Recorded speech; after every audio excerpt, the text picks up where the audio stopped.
Podcast may be explicit. One Joe Young presents Adventures from the Shed, a tabletop RPG podcast. You can find us online at adventuresfromtheshed.com. And here we are, Adventures from the Shed. We are going to be continuing our Eridan Empire campaign with Jason. Jason, go ahead and kick us off. I don't want to. I'd rather not. No, I'm just kidding. Of course, welcome to another fun game of Dungeons & Dragons. I'll be GMing our group through Eridan, and we're going to see what happens. I have no idea what's going to happen, as always. The group decided last time they were going to take a unique approach to maybe getting into this estate, and we'll see how that plays out. But we have a new player with us here, someone you recognize probably from other streams here. So, Aster, if you want to go ahead and kick things off and introduce yourself. Hey guys, I'm going to be joining the show. As some of you may know, my name is Aster. I'm going to be playing a fairy druid today named Amanita. Yes, or Amy for short, correct? Ami. Ami, that's right, sorry. Ami. Hey, this is Chris. I'm playing Ophidian, the Wanty Rogue. Oh, okay, that was concise. My name's Eli. I'm going to be playing Raze, a tiefling bard who, oh god, he's a hot mess. That's it. It's the best kind of mess to be, in my opinion. And I am Joe. I'm playing the Warforged Artificer, Rolex. Mm-hmm. Who has a cat named Dog. A construct cat named Dog. All right. Well, let's get started here. Let's get a recap. And Aster, I think, should be the one to give us the recap since, Aster was not here. All right. Yep. So these people all got together and they played a game. I'm sure it was funny. But the end. That's Sounds it. legit. I haven't had time to watch anything. Sounds legit. I don't know. Eli, why don't you get us a quick recap here and we'll jump into tonight's game. Okay, so our group had remembered after some thorough discussion that we were trying to infiltrate the Wintermere estate to get into an underground city. I think to confront a sewer person. I don't remember all the details, but who does though, really? So we hike it over up to Hightown, which is the section of the city that the estate is located in. Some train shenanigans happen. I barely evade arrest. We've gotten into Hightown, and we kind of mostly just scoped around the estate, trying to find any weak spots in the defenses, guard patrols. Rolex kept having war flashbacks in town. And then kind of got some I don't want to say unwanted attention from the guards because he was intentionally trying to be seen. No, it was wanted attention. He wanted the attention. Oh, Rolex. I'm so much more confused than when this explanation started. So are we. I mean, everything. You asked for a recap, not a thorough recap. Well, I mean, I figured that you would. I asked out a shopkeep on a date. He didn't put out. I think that's about all the relevant information. Yeah, that seems to be all the pertinent information. So, we pick Do we up. need to ad-lib some stuff there? What's going on? We're going to pick up here after the group had scoped out the Wintermere estate at trying to find a way into the underground where this rumored ancient city was, where this creature that seems to be familiar to Rolex and to Les, who is not with us today, will be Jaeger piloting his character around and hoping that he doesn't die when he's not here.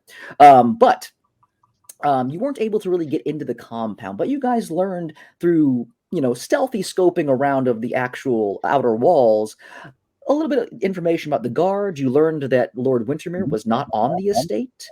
And then you also discovered, or you came up with the plan of potentially doing a party and disguising yourselves as party planners and going into the estate that way.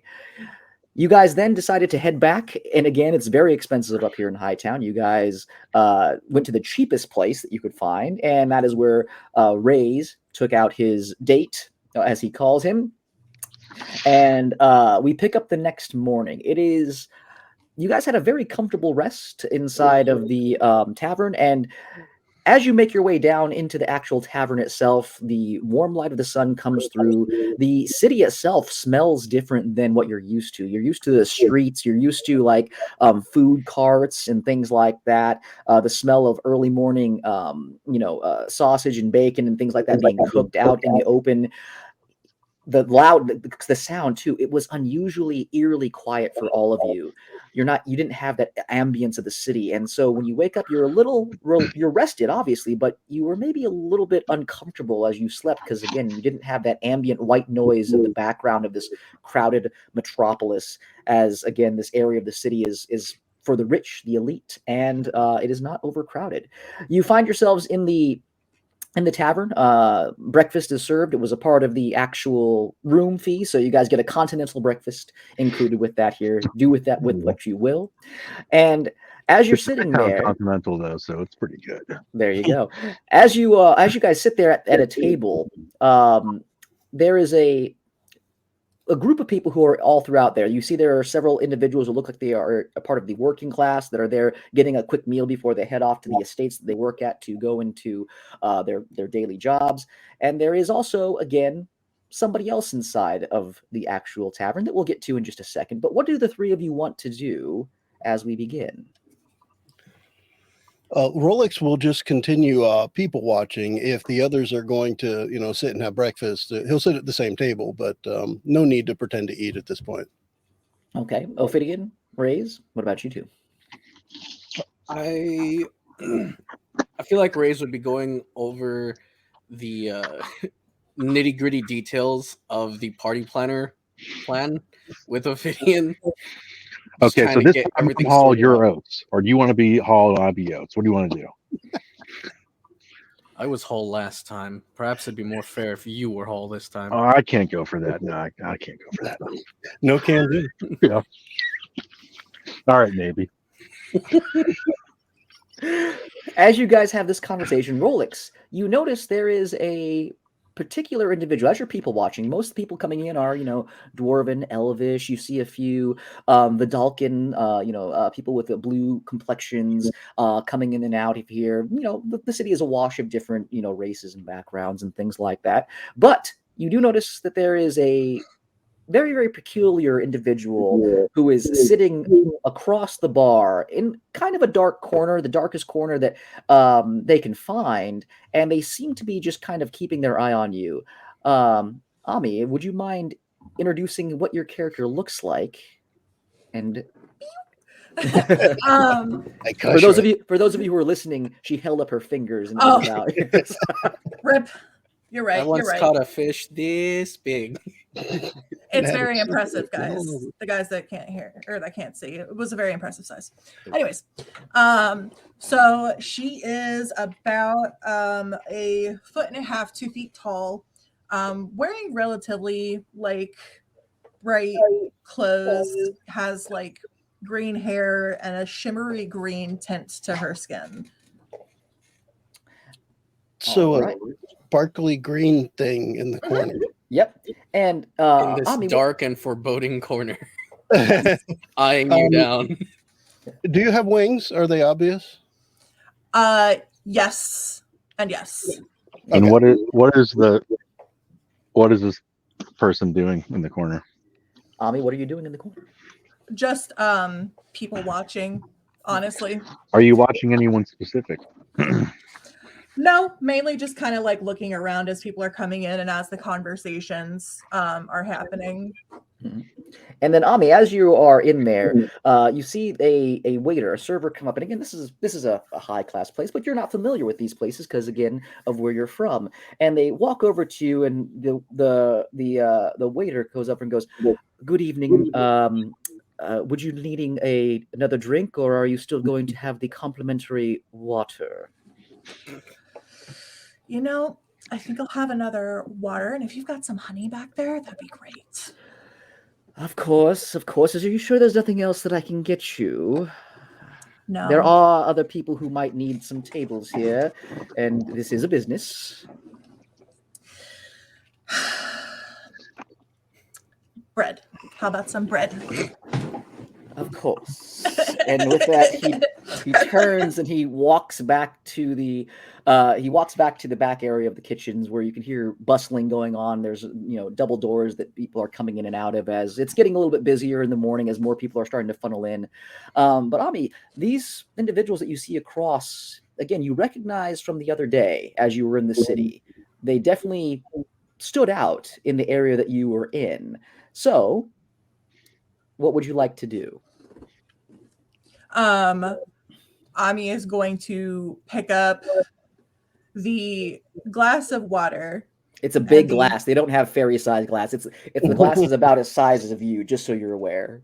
And then she's gonna hike up the other empty glass that the waiter didn't take with him, walk over to where they're sitting, and just plop down with them, putting her drinks on the table. Okay. So I'm assuming you flutter up a little bit to put it on the table. Okay. Mm-hmm. Okay, cool. Do me a favor. Just make me a dexterity check to see if you can navigate through this busy kind of opening. You're a small creature and people are funneling in and out. New system. Hold on.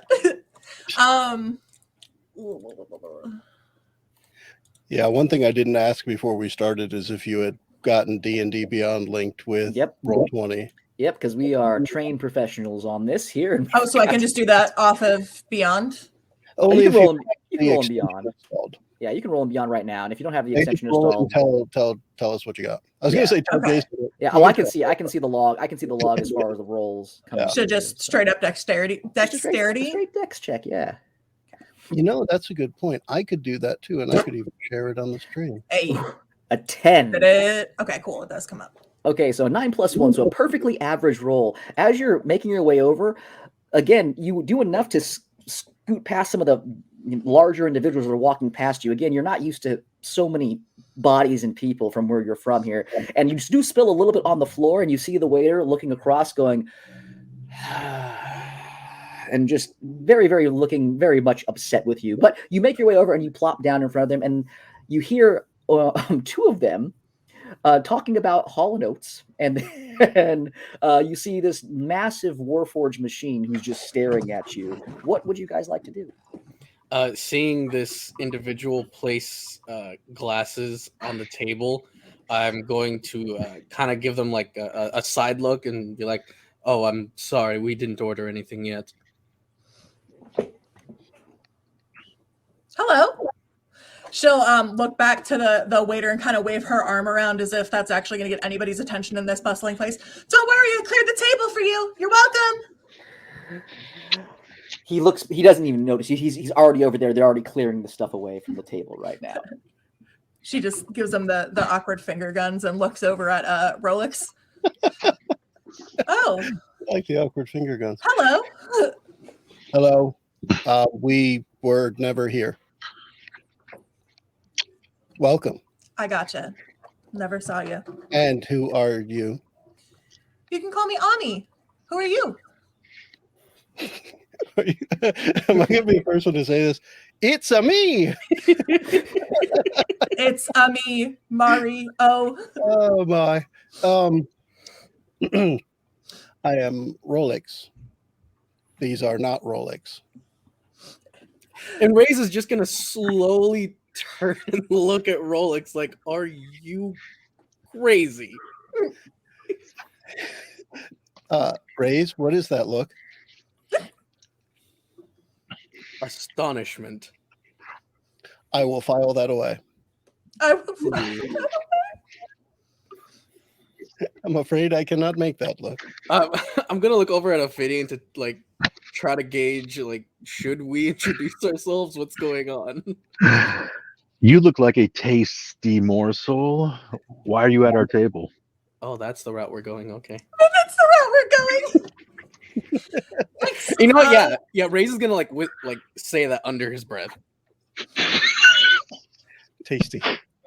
Thanks. I get that surprisingly a lot, actually. Just hanging out. What are you guys doing? What you talking about? Lots, I guess. Planning a party. Do you know how to plan parties? It depends on the kind of party, but yeah. The kind where you think party planning. What does Ami's appearance look like? Does she have any equipment on her? How's she dressed? Got, like I said, the clothes themselves are pretty plain. They're just a little bit showier and like color. They're just like a shimmery sort of greenish blue. So not particularly like flamboyant, but not super, super droll and common. As far as equipment goes, she has a sling, several pouches, a quarterstaff, and a wand. Yeah, because she's tiny, it's a quarter of a quarter of a quarterstaff. Yeah. Tenth of a staff. 16th staff. It's a 16th of a staff is what she has. It's my toothpick. Back off. It's really pointy though. Mm-hmm. You poke your eye out. Yeah. Is there a reason you picked our table? Looked like the most fun. I'm not sure you're up for our kind of fun. This really isn't sounding all that great. Why don't we why do you level look so things sweaty? out a bit? Do we actually have fun? All the time, Rolex. All the time. Do you understand what fun is, Rolex? I would like to think so. Loading. Buffering. Yes. There should be that. The eyes should insightful. do that. It's just, oh my god, his pupils just turn into the loading circle. Okay. Everything is the same. Fun is what? Excitement, action, perhaps. I have had actions. All right, that's fun then. Oi, why did we take on this charge? It's looking at Ophidian. Charge? Debit. Rolex is a friend of ours. What did you say your name was? Ami. Ami. He's a friend of ours. He's has some trouble with social situations. Oh. So we've taken it upon ourselves to teach him the ways of being people. It's not. I got you. It's not going well. Are you better socially than them? Wow, that was incredibly rude. I've got a burn kit if you need it. It's not wrong. I'm just saying it was rude. Oh, well. That was good. That was very good. You can have inspiration for that. That's very good. Yay. Oy. Okay, so as you have this awkward encounter with this fairy creature that sits down in front of you here, the day starts to, again, the morning is going again, and you guys have probably been at the table for about 45 minutes eating your fill, and then you've had Ami join you. Ami, the items that you recovered, do you have those in like your pouch, or do you have those somewhere on there? Because again, they're fairly large things that you took on there. Where would you say those are? The smallest things that I have are in various pouches along her belt, and then the bigger things are in the pack that she's lugging around. Okay. Ophidian, Rolex, and Rays, just make me an investigation check on Ami real quick to see if you notice anything that she is carrying. I could do that. 23. Okay. The other, you know what? I think only Ami's is going to show up in the game log for me because everyone else is going to roll 20. Ah. Right, let me not share it that way then. Let me go ahead and roll an investigation check. Yeah. Wow. I'm wicked smart investigating. Wow. Everybody was wicked smart in investigation. Wow. We had 28, a 17, and a 23. So between all of you, you definitely notice that this creature that's sitting before you here, definitely this doesn't seem maybe like they've talked to other humanoid creatures too much. but very friendly still. Seems to be trying their best as far as engaging with you guys. But you guys do notice there are a few items that are of interest to you. You do notice that out of her very small pack that she has, there are a lot of things that are crammed in. I mean, it's pretty full, I would say, right, Ami? It's There's an extra drawstring that she makeshift on there just to keep it closed, like people who put bungee cords on their trunks. Exactly. You see that there is a particular crest that looks to be very, very worn, very almost ripped and things like that, just kind of like just poking out just slightly out of the tip of it here. You recognize the Wintermere crest from what would typically be worn by a guard on there, but it's not in good shape. It looks like it's been through some significant damage and stuff, but it is just barely poking out of the top of her sack. So we can't see what the crest is on. We just see this glimpse of a crest. You would know with your investigation, especially with Rolex, you can the it's almost like the Terminator stuff where it hones in on it, it pulls it up here, and it kind of gives you like the details of where it's from. This does come from, it's a patch that they wear on their garb, but it's obviously not the full garb because Ami would not be able to push all that into her bag. It's just like the actual patch that's like been ripped and torn, it looks like, from an actual guard uniform. Sarah Connor. Yeah. That is the Terminator thing. So Rolex, I mean, unless anybody else is speaking up quick, Rolex is just going to ask, did you steal that crest from a guard and point right to where it is? She'll kind of do that thing where she turns around, but it turns with her. So she kind of like, hold on. And she'll take her whole bag off and just plop it on the table in front of her and rummage through for a second and go, oh, this? Yes. No, I found it.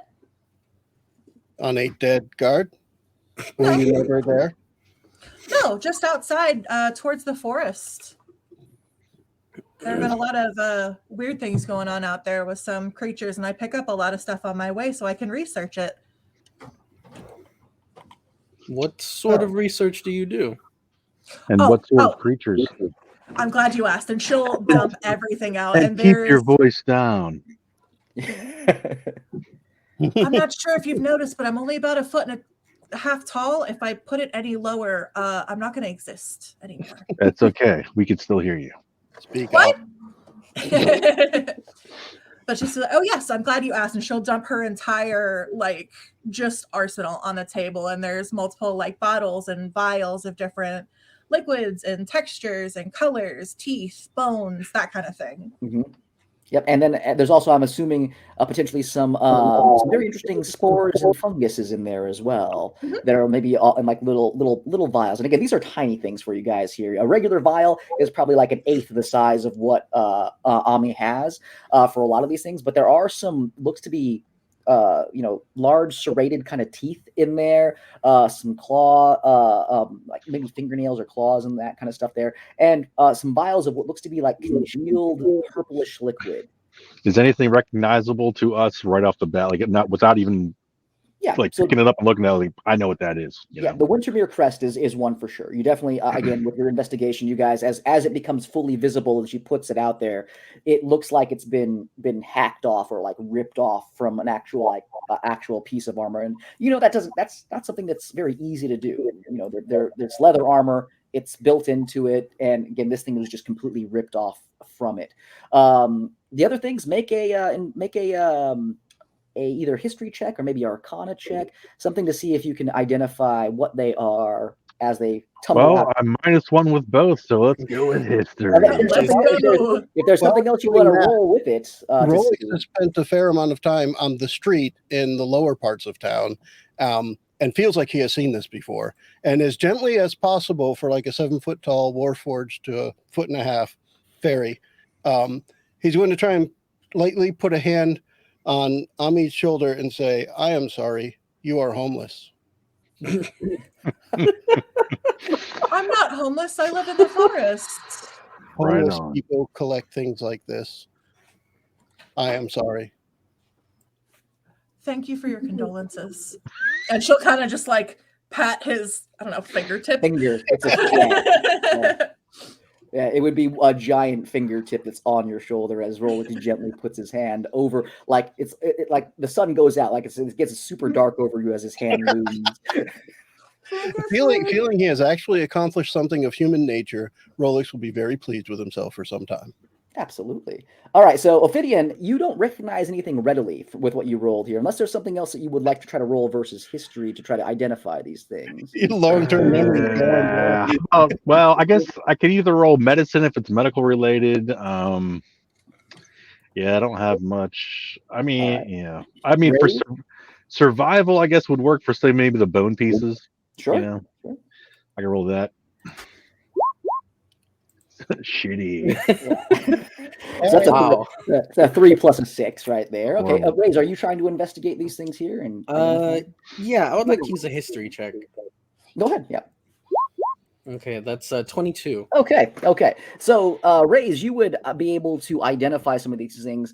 Ophidian, they look familiar. You just can't put your finger on what they might be and how they might be connected, but you definitely recognize that this creature who has just suddenly shown up here, it might be connected to everything that's going on. That, you guys are trying to get to this underground city. She's from the forest. She's brought up something and a creature, and again, it has Wintermere. This creature has brought up a Wintermere kind of patch that's been hacked off, but you can't really put your finger on things. But Raze, the patch that again is on there, again, you recognize is again from the Wintermere family. You recognize that this is the very, very similar in design. Each set of guards has their own kind of like hierarchy, and the ones that were in the quarantine zone that you guys were fighting, that were taking things underground and doing things, this is the exact same symbol. This is the exact same unit of guard that was down there. You also recognize the teeth in there. The large creature that attacked you had similar teeth, but these are not these. They had bigger ones, but they look like baby-sized versions of it almost.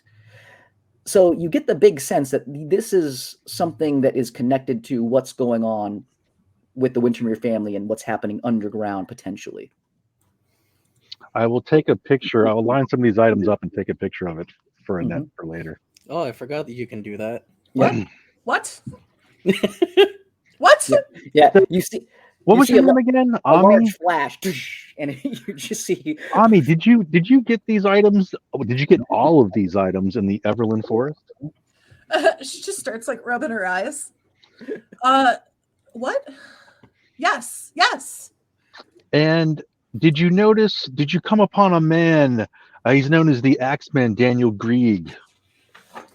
Did you come upon a man that would have I give this description? I assume that guy's well known. Who? I'm just going off the rumor list that Jason gave us so many years. Feels like a year ago. Yeah. Ami, with names, you have no idea who their names are. Mm-mm. I barely remember my own name most of the times. I'm pretty sure I've gotten it mixed up. I try to give the description. I don't know. I have no idea what he's supposed to be. I describe Paul Bunyan, I guess.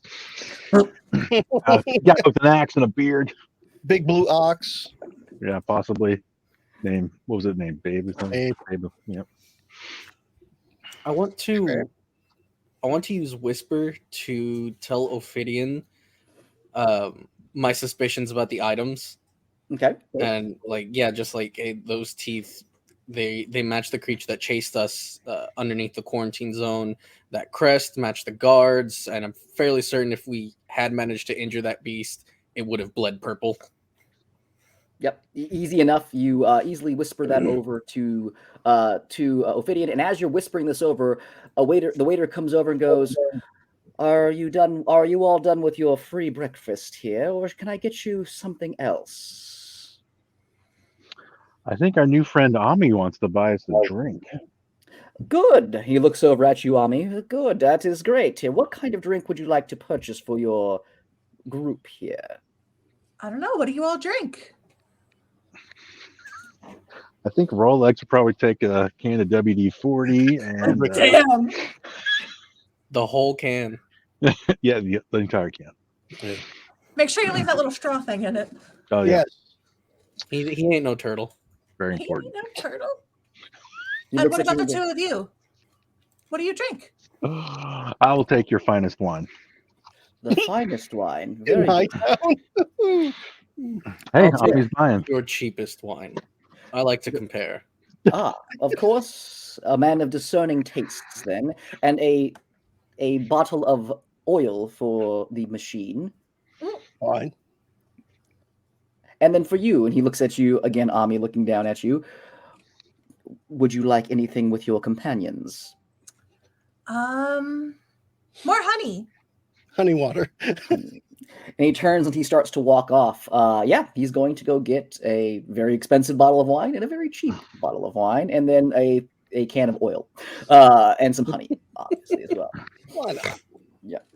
All right. Who am I to disparage their ideas of what I drink? That seems like Rolex would do. He would not just turn it down. He would just be like, You yeah. don't need to argue. Ami, what can you tell us of the spirit of the Evelyn Forest, the spirit of the woods? What do you want to know? Everything. I heard it's been awakened and is wreaking vengeance upon the area. All right. Give me just a second. Hold on. Woods got spirit. Yes, they do. Woods got spirit. How about How you? about you? The answer is no. I lost my spirit in the war. Damn. So Aster doesn't know this information. so- Can I so roll I- like a nature or something? Yeah, so you don't even need to roll this here. You're up here primarily because of what's been going on in the forest, anyways. The spirit of the forest is something that it's very tough to put into words for people who do not live there. It's not an actual spirit. It is actually the nature that connects it. That's how, fey creatures like yourself kind of imbue it. But it is suffering right now. And there's something dark that is affecting the forest in general. And it is concerning to you, which is why you are investigating things. So in the language that, say, people who are from outside the forest would tell to you about the spirit of the forest here, it doesn't mean the same to you. It definitely means a little bit something different here, but it is in danger, and there is something dark happening in there, which is why you're here. Would probably be the best way you could describe it maybe to these people, if you want to divulge that to them. You can also, again, put your own spin on it and tell them whatever you would like. Okay, well, so it's not exactly, how do I put this? Okay, so we refer to them as, and she'll say a word in Sylvan, and she goes, it's one of those difficult things where it doesn't translate very well, but it's not a spirit so much as, well, anyways, it's just been peculiar very much as of late, and it doesn't feel the same. She doesn't move the same, does that make sense? I look over at Ray's. Do you recognize that word she said? It almost sounds like, and Ray's is going to use an Elvish word that describes the collective spirit, the collective origin of elves, and it has a similar root, but I don't believe it means the same. I actually speak Elvish. I had no idea. Damn. Sylvan and Elvish, for obvious reasons, have very similar origins, but it's the nuances that really matter here. She'll kind of nod her head. I'm not entirely fluent with Elvish per se, but it's close enough. That's about as close that I could describe it in something other than my language. That's fair. There's also a similar word in Infernal, talking about how all of the I know it's going to sound rather uncomfortable, but how all of the layers of hell connect to each other, and while they are each unique in their own way, they're all still hell. It's kind of like in Abyssal. It just, for the Abyss, it's kind of similar. Yeah. It's strange how many languages have a word for that. I am not Except uncomfortable. common. But are you comfortable? The waiter comes back over, and he has a serving cart with a bottle that is inside of a incredibly decorative ice bucket and several glasses, giant goblets of actual wine. And he takes his time, again, taking out a small, what looks to be a long kind of a knife, and he kind of knocks the cork out of the actual thing in one kind of decorative fashion, and then slowly pours in this incredibly expensive wine. The other wine he takes and he just kind of uncorks real quick and just kind of pours it into a glass and hands it over to you. And then he has what appears to be in a stein, a large stein. He has some oil and he has a straw that looks like it's melting in the hot oil slightly, and he just puts that in front of Rolex, and then brings over a small, like shot glass size cup with honey inside of it here, and he puts it in front of you, Ami. He looks at all of you and goes, enjoy. And he pulls out a small like checkbook, and he like writes out the invoice and he puts it on the table. Take your time, please. Enjoy the wine. Let it breathe for a little while. If you need anything else, please let me know. And he slides the check over to you, Ami, and he turns and he starts to walk away. She'll kind of shout for him and grab his attention before he gets too far away. Yes. And she'll kind of gesture, like come down to her level. He leans down. Yes. And she'll lug the backpack again one more time, and she'll just kind of tip it into his hands where a couple of plates will fall out that she'll pick up, but enough coin to cover and give him a pretty decent tip. She'll just kind of pour into his hand from the bag. I'm sorry, it's really difficult to carry this around. All right. So he looks at it, and you guys see as she does this, there is very old looking money that pours out of this bag. Several pieces that are worth more than typical money that you guys are used to. And they have old insignias of old families on them. And the waiter looks and goes, he looks at you very curiously, Ami, and goes, thank you, miss. The rest is for you. He kind of counts and goes, if there's anything else I can do for you, and he puts it into his pocket and he goes, please let me know. And he walks away.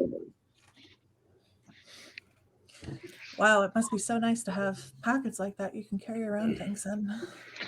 Oh yeah, pockets are amazing. I did not want to complain, but I prefer my oil at room temperature. I agree with you. Yes. Oil at room temperature. I will let it cool. Do you say that out loud? Well, not when the waiter's there. Okay. I was just I say it out loud to the table. Okay. Because I didn't order it, somebody picked it for me, and I'm like, all right, I'll take it. And but when it goes, I'm like, oh well, I'd rather it be room temperature. Okay. So it feels weird when it's warm. So you guys have this unique individual standing before you, has old money with them, has items that are connected to things that you guys have been investigating and pulling on, and is seemingly very friendly, but maybe a little socially weird or awkward with you guys in terms of how they interact. What do you guys want to do? So now you have one big one and one small one. Socially variety. Odd. Master Blaster. Yeah. Ami, since the fates have brought us together for, I think, a purpose maybe not completely known to all of us at the moment, tell us a little bit about yourself, how you've come about all these items, and how long you've been in this area. Like, if she wants to give us like a quick, we don't have to do it here, but you know what I mean? Like, give us like the quick 5-minute history or whatever.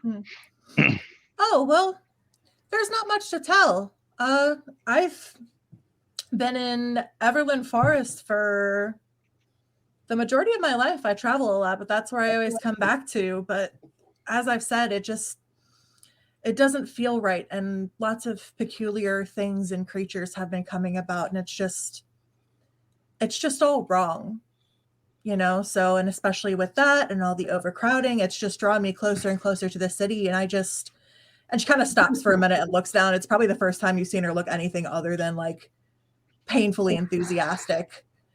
It's just, I want to know what's going on. I want to fix it. We can help find you a home. Thank you. You look sad. And she'll immediately like smile and laugh again. I like you, Rolex. And she'll hold up her tiny little shot glass of honey. Cheers. I do too. He's getting better at processing emotion.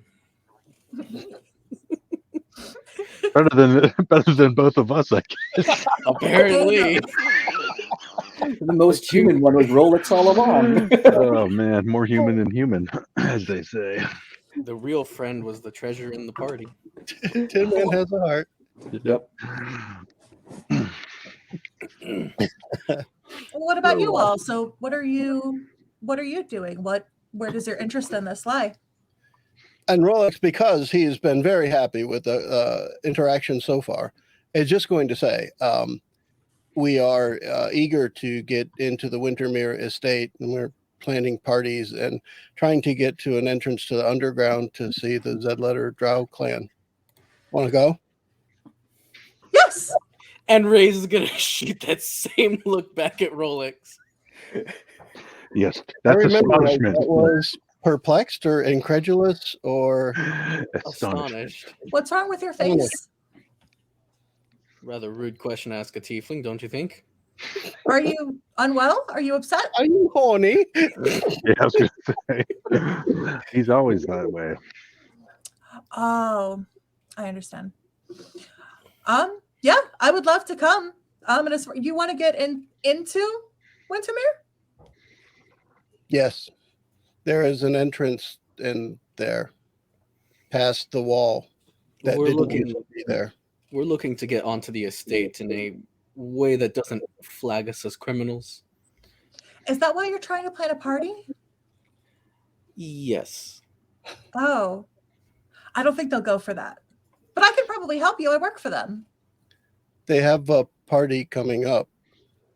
That's a different kind of party, though. I don't think it's your guys' kind of party, you know? Don't speak too soon. We're into all kinds of parties. Now, what do you mean you work for them? Yeah, wait, hey, wait. That's- You said what? That's Oh. I'm sorry. Is there a different way to say that? I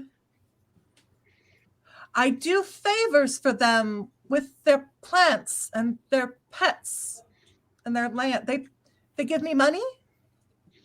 Right. But so you can get onto the estate, no questions asked. Yes. Wow. I mean, now you know the that universe you has can- given us a boon. Yeah. I mean, you know that you can get into the estate, no questions asked, but the other people, because what you do is magical in nature and a little bit secretive for them. So you don't know if you can get all of them in, or you'd have to come up with some sort of way to do that if you wanted to, just for. So nobody else in the city knows they use Miracle Grow, and they're keeping it a secret. Pretty much. That's not my name. That's your last name. Actually, your last name is Mario. Excellent. But I mean, you have heard about potentially a party being thrown in the next couple of days to celebrate potentially the return of Lord Wintermere that you could assist with if you would like to do so. Okay. Yeah. I mean, I can get an easy, no problem. Oh, you guys need to also be there. Is that the problem? Yes. Oh. That's why we were going to approach them as party planners. Because we noticed the other day that while the party is in a matter of days, there have been no preparations made to the grounds. Well, there have been several arguments. You know, she wants to do this, but he wants to do this, but no, he wouldn't like that, and so it's just, I hear whisperings. It's just not. They don't get along super well. I'll look over at Ophidian. Well, that looks like a problem we could help with. We could definitely drive that wedge. Unless you want to, if that's what you're thinking, unless you want to remove wedge and mend, but I'm all for driving wedges. Ami just looks at Rolex very confused. They say words I do not understand. Astonishment, excitement, action. Fun. Wedges. Yes. And you drive wedges. We were never wedged. We were never there. I know to drive a wagon. It's kind of the same. Where'd you That's learn to very drive good. a wagon? Back in the day, it was a I Wednesday. read the manual. I read the manual. Wait, there's a Is there manual? for driving wedges? I'll give me that napkin. I'll write one right now. Okay. It's just a diagram on how simple machines work. Yeah. Well, Okay, so Well, what do you guys want to do? I can certainly let them know. I mean, I'm about to, and she'll look at the other working class people that are in the establishment as they're kind of like going through and starting to get ready to go.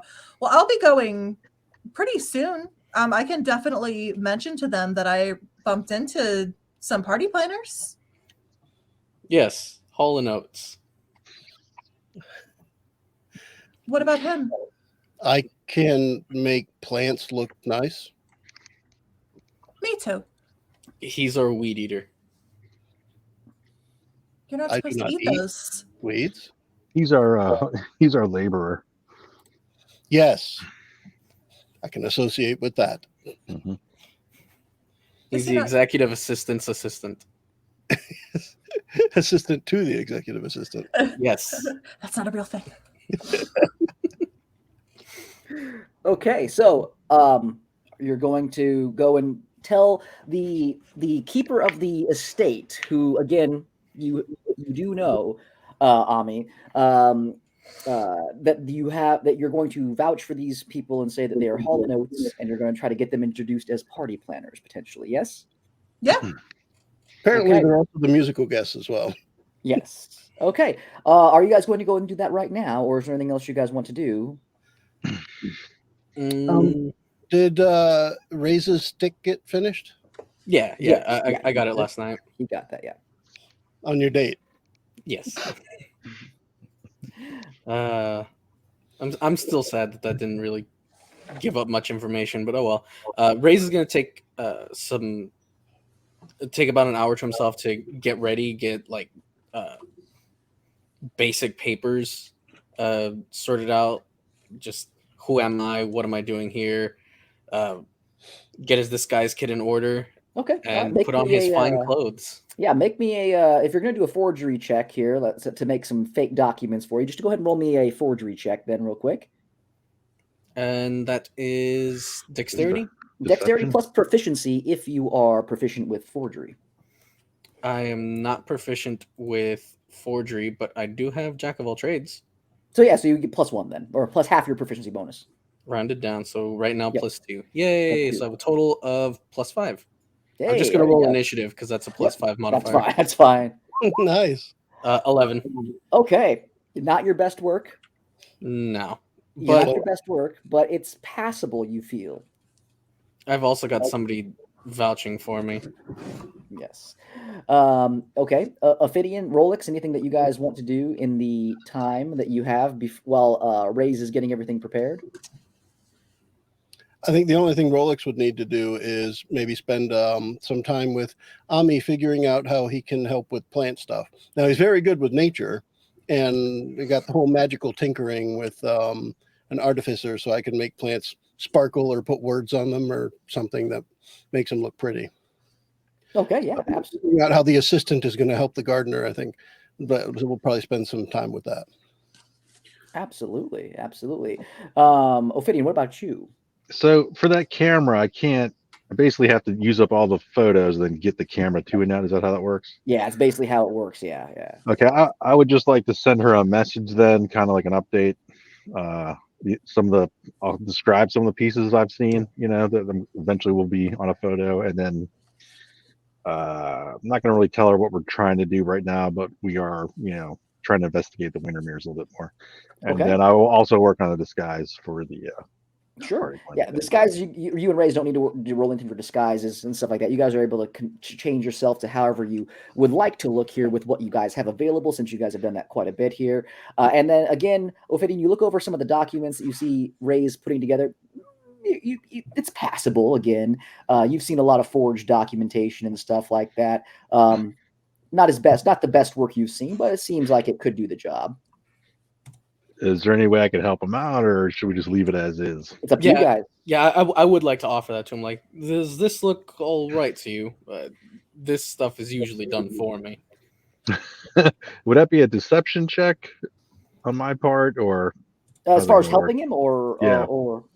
I mean, yeah, you can make a. Well, you have to roll another forgery check. So basically, your Dex plus proficiency if you are proficient in forgery kits. I do not have a forgery kit, but I do have the skill to make forgeries. But like I said before, usually like flawless forgeries for me, it takes a week. So Yeah, I it'll know take we a have- week. So if you want to rush it here, you could definitely help him, and you can let Ray's roll again with advantage, so he can roll another check if he wants. Yeah, that's cool. Okay, go ahead, Ray's. Roll me one more. Yay, another initiative. Oh, 23. Oh yeah, Nice.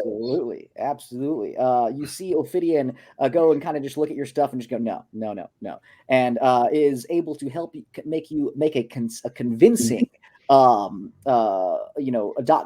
official documentation showing that you are a party planning business. You even have you flawlessly made references of different families that you know of their names, like the Van Heydens, the Dresden family, things like that. People who live in Hightown. People that they're not going to contact because of like issues.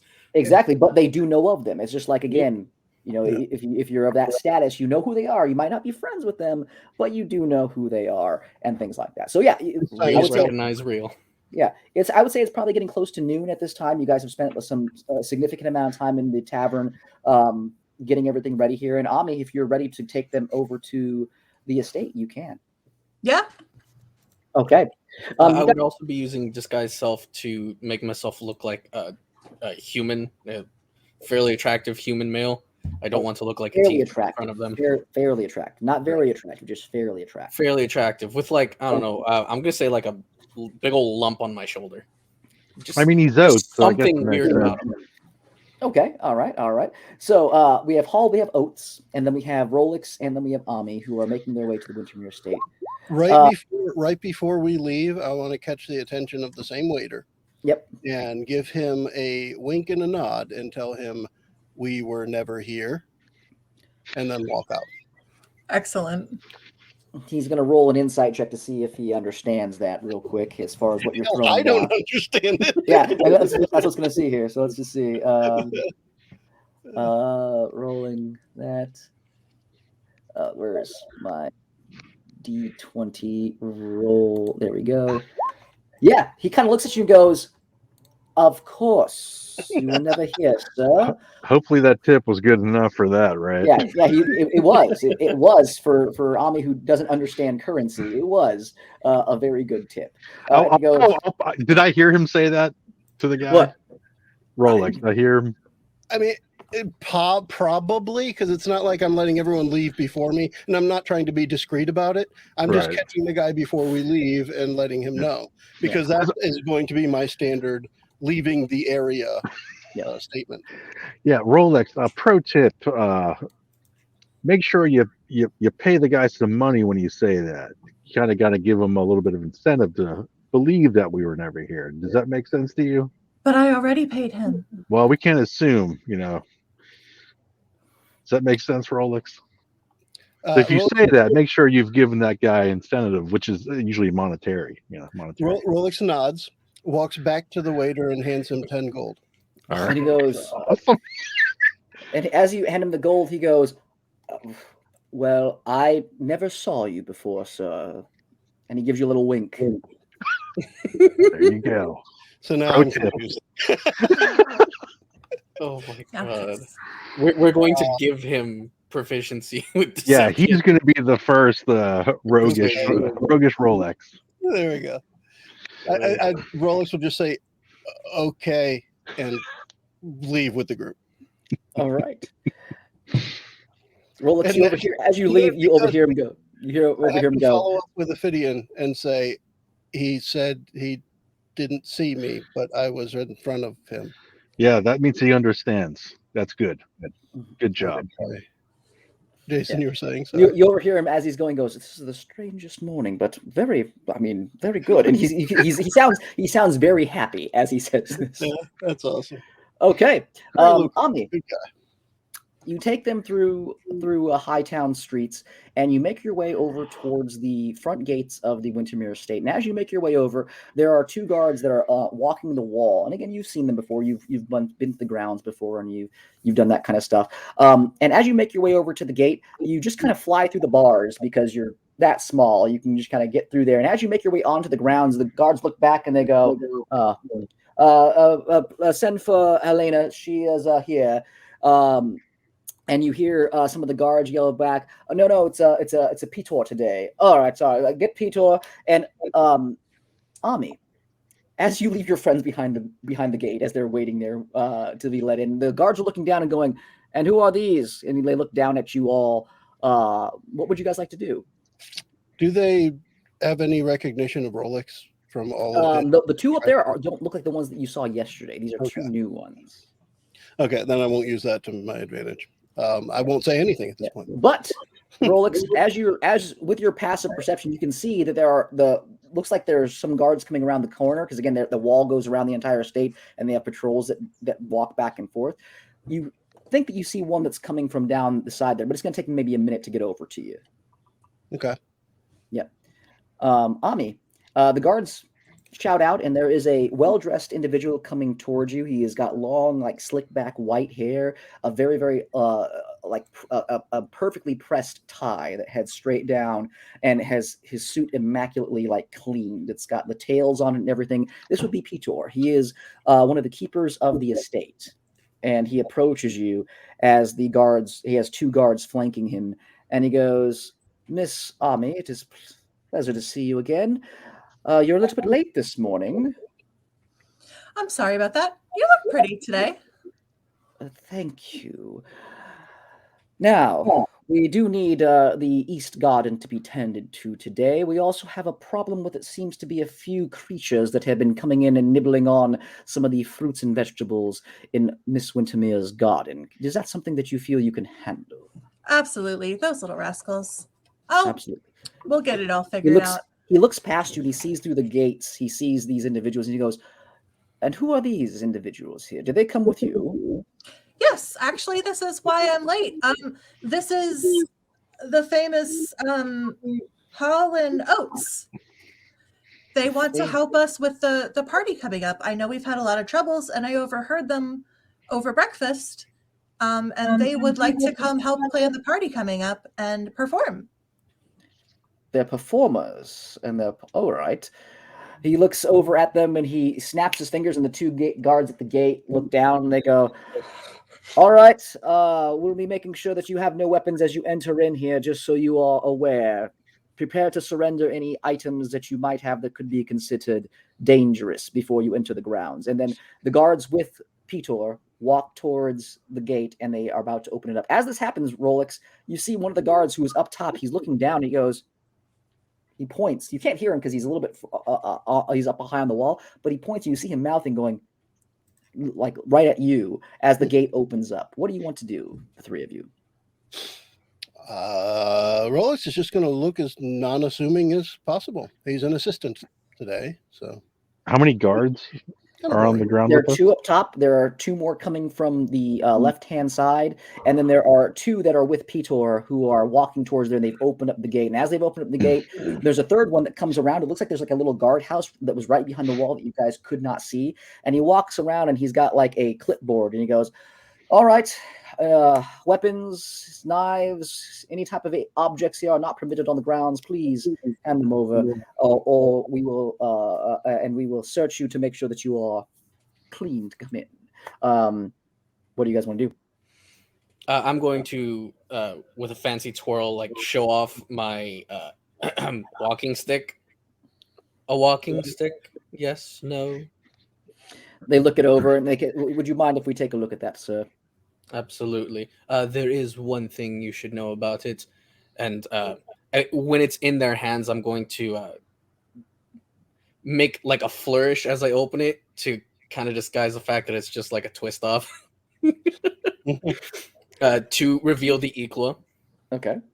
The city streets get a bit rough sometimes. I'm sure you understand. Yeah, they look at it as it opens up and goes, "Seems to be Good quality. All right. Anything else? Rolex will hand over his longsword Okay. and crossbow. And takes both those there. Your name's Machine. And then as he does this here, you see one of the guards like coming down a ladder, and he drops down and he starts to head over towards Petor, and he's still looking at you, Rolex. I am the assistant gardener to Ami. Mm-hmm. He took quite a liking to her over at breakfast this morning. We just call him Machine. Machine. All right. His name is Rolex. He's going to help me. You know those big gates and things that I've been having problems with? Obviously, I can't, and she'll kind of lift up her arms and show her muscles. He's going to be helping me today. And my pet can help with the vermin. He looks down and he goes, all right, Rolex Machine. These are Rolex machines, and he hands over your weaponry to them. Ophidian, the guard then turns his attention to you. What do you want to do? I would like to see if I could sleight of hand my way to like maintain a couple weapons on me. Okay. Make a sleight of hand check here. Let's see what you can keep. See if I can pull off. Jeez, a plus 10, I got a 13. That's how it is for me. Nice. 3 plus 10. 10s, I roll like shit. Okay. What weapons do you have on you right now? I have 2 daggers, a short sword, and a rapier. All right. With a 13, you wouldn't be able to keep the rapier or the short sword, but I would say you'd maybe be able to do enough to keep the daggers if you wanted to go that route. That works. Okay. All right. So you hand over these 2, and your name? Just call me Mr. Hall. Mr. Hall. Excellent. Please put these aside for Mr. Hall. And as they come down, you hear Peter. You see the guard that was looking at you, Rolex, whisper over something to Petor, and he goes, Miss Ami, my guards are telling me that this machine was seen here the other day, wandering around outside of the actual estate. It's a little suspicious. What was he doing here without you the other day? Is that a conversation that Rolex would hear? Make a perception check because he's a little bit away from you, but you could hear it though, potentially. Let's see. Perception. 10. With a 10, yeah, I would say you just hear them, and you can definitely recognize that they're talking about you because the guard is like pointing over to you in front of Ami and them. I was early. My chronometer has been corrected. Ami, what do you say? Well, we did plan it out. I don't know what a crew. I don't know what that is. But I do know that when he was actually supposed to meet me here, he wasn't here. Okay, both of you can make a deception check, or one of you can make it with advantage. I don't decept. Hey, guess who else doesn't? Kiss me, you blood. You roll with advantage because you're the one convincing them and they trust you. Damn. Sorry. It's fine. Have I been able to hear any of this? Sure. Yeah, I'll say yeah. Go. Okay. So when Rolex says my chronometer has been adjusted, I would like to speak out. Yes, he has a tendency to wander off while repairs are being done. It's all internal stuff. And I would like to use that to give like Ami some time to like gather her thoughts and give her bardic inspiration. Okay, you have an advantage. So Ami, you rolled a 4 initially. That's not good. So roll Was that again. with advantage? That was not with advantage. I don't know how to do that in D&D Beyond. Just roll Just roll twice. again. Just roll Yeah. twice. Roll again.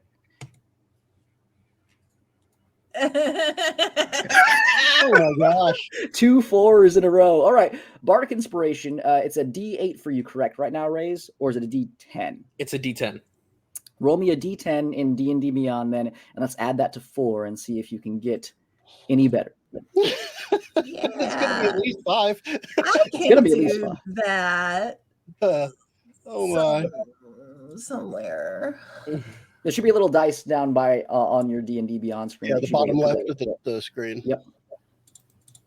Ah! We said D10. D10. Roll. Motherfucker. Wow. Wow. 3 4s in a row. This is like when Chris rolled 3 1s in a row. Well, that was rough. That was was. rough. I'm not going to count it, but I'm just curious what I would have gotten if I rolled 6. So no big deal. Okay, yeah. So you can still beat what I had. yeah. So Raise, as you the magic leaves your lips and it hits Ami. You can see her like kind of spark up a little bit, but it doesn't seem to make any kind of noticeable change. And Raise and Ophidian, you recognize Pedor is starting to look very suspicious over Rolex and the fact that he was here yesterday. And they're So, not really Petor, I heard that the lady and Lord of the Manor are kind of disagreeing on what they want for the party, and we don't have much time, so we'd like to get in and see what your ideas are to make sure things work out. Okay. Make me a persuasion check, if you would, to see if you can override what they're looking at right now. Because right now he's looking at both of them, and there's some red flags popping up for them. All right. Not horrible. I mean, I get a +12. That's what helped me. Hey, that's 24. That's 24. 24. All right. So as this happens, Petor, he looks at you and you kind of snap him out of his trance. He's looking over at Rolex and Ami as they're saying these things, and they don't seem to add up to him as far as what's going on. And all of a sudden, Ophidian just kind of barges in and is like, no, we got to go. We got to do this kind of thing here. And he looks and he goes, of course. Yes, no, we've been looking for a replacement for our previous party planner. We have not been having much success with that. He whispers over to the guard, and you hear him go, keep an eye on the machine here. Something might be off. And the guard kind of gives a little bit of a nod, and he signals over to another guard, and they walk over, and you get the sense that these guards are going to be maybe following Rolex around because of their failed deceptions with that. But they don't seem hostile, though. They seem to be just keeping an eye on things. And Petor goes, very well. If I could please see maybe your credentials, a list of references here. I've never heard of your particular party planning services. We show them our documents, business papers. Mr. Oates is gonna like look offended and like kind of as he pulls out his documents. And as you say with that, he looks at you and goes, You start scrolling through. It says you both arranged, promoted, and won Battle of the Bands. And he goes, glorious battle it was. I see. It seems like you have done a lot of work for the Van Heydens and the Dresdens recently. Yes, they were rather unique experiences. I heard that they were rather dreadful experiences. Well, it's not professional to speak ill of a customer. He looks at you and he goes, of course. He hands the documents back to you. Those look like they're in order. Now, I've never heard of your particular company. So what kind of party planning do you do? What kind of ceremonies do you provide? Do you provide the food, the drink? Do you provide the entertainment? Is it all in one, or is it something that we would have to source ourselves?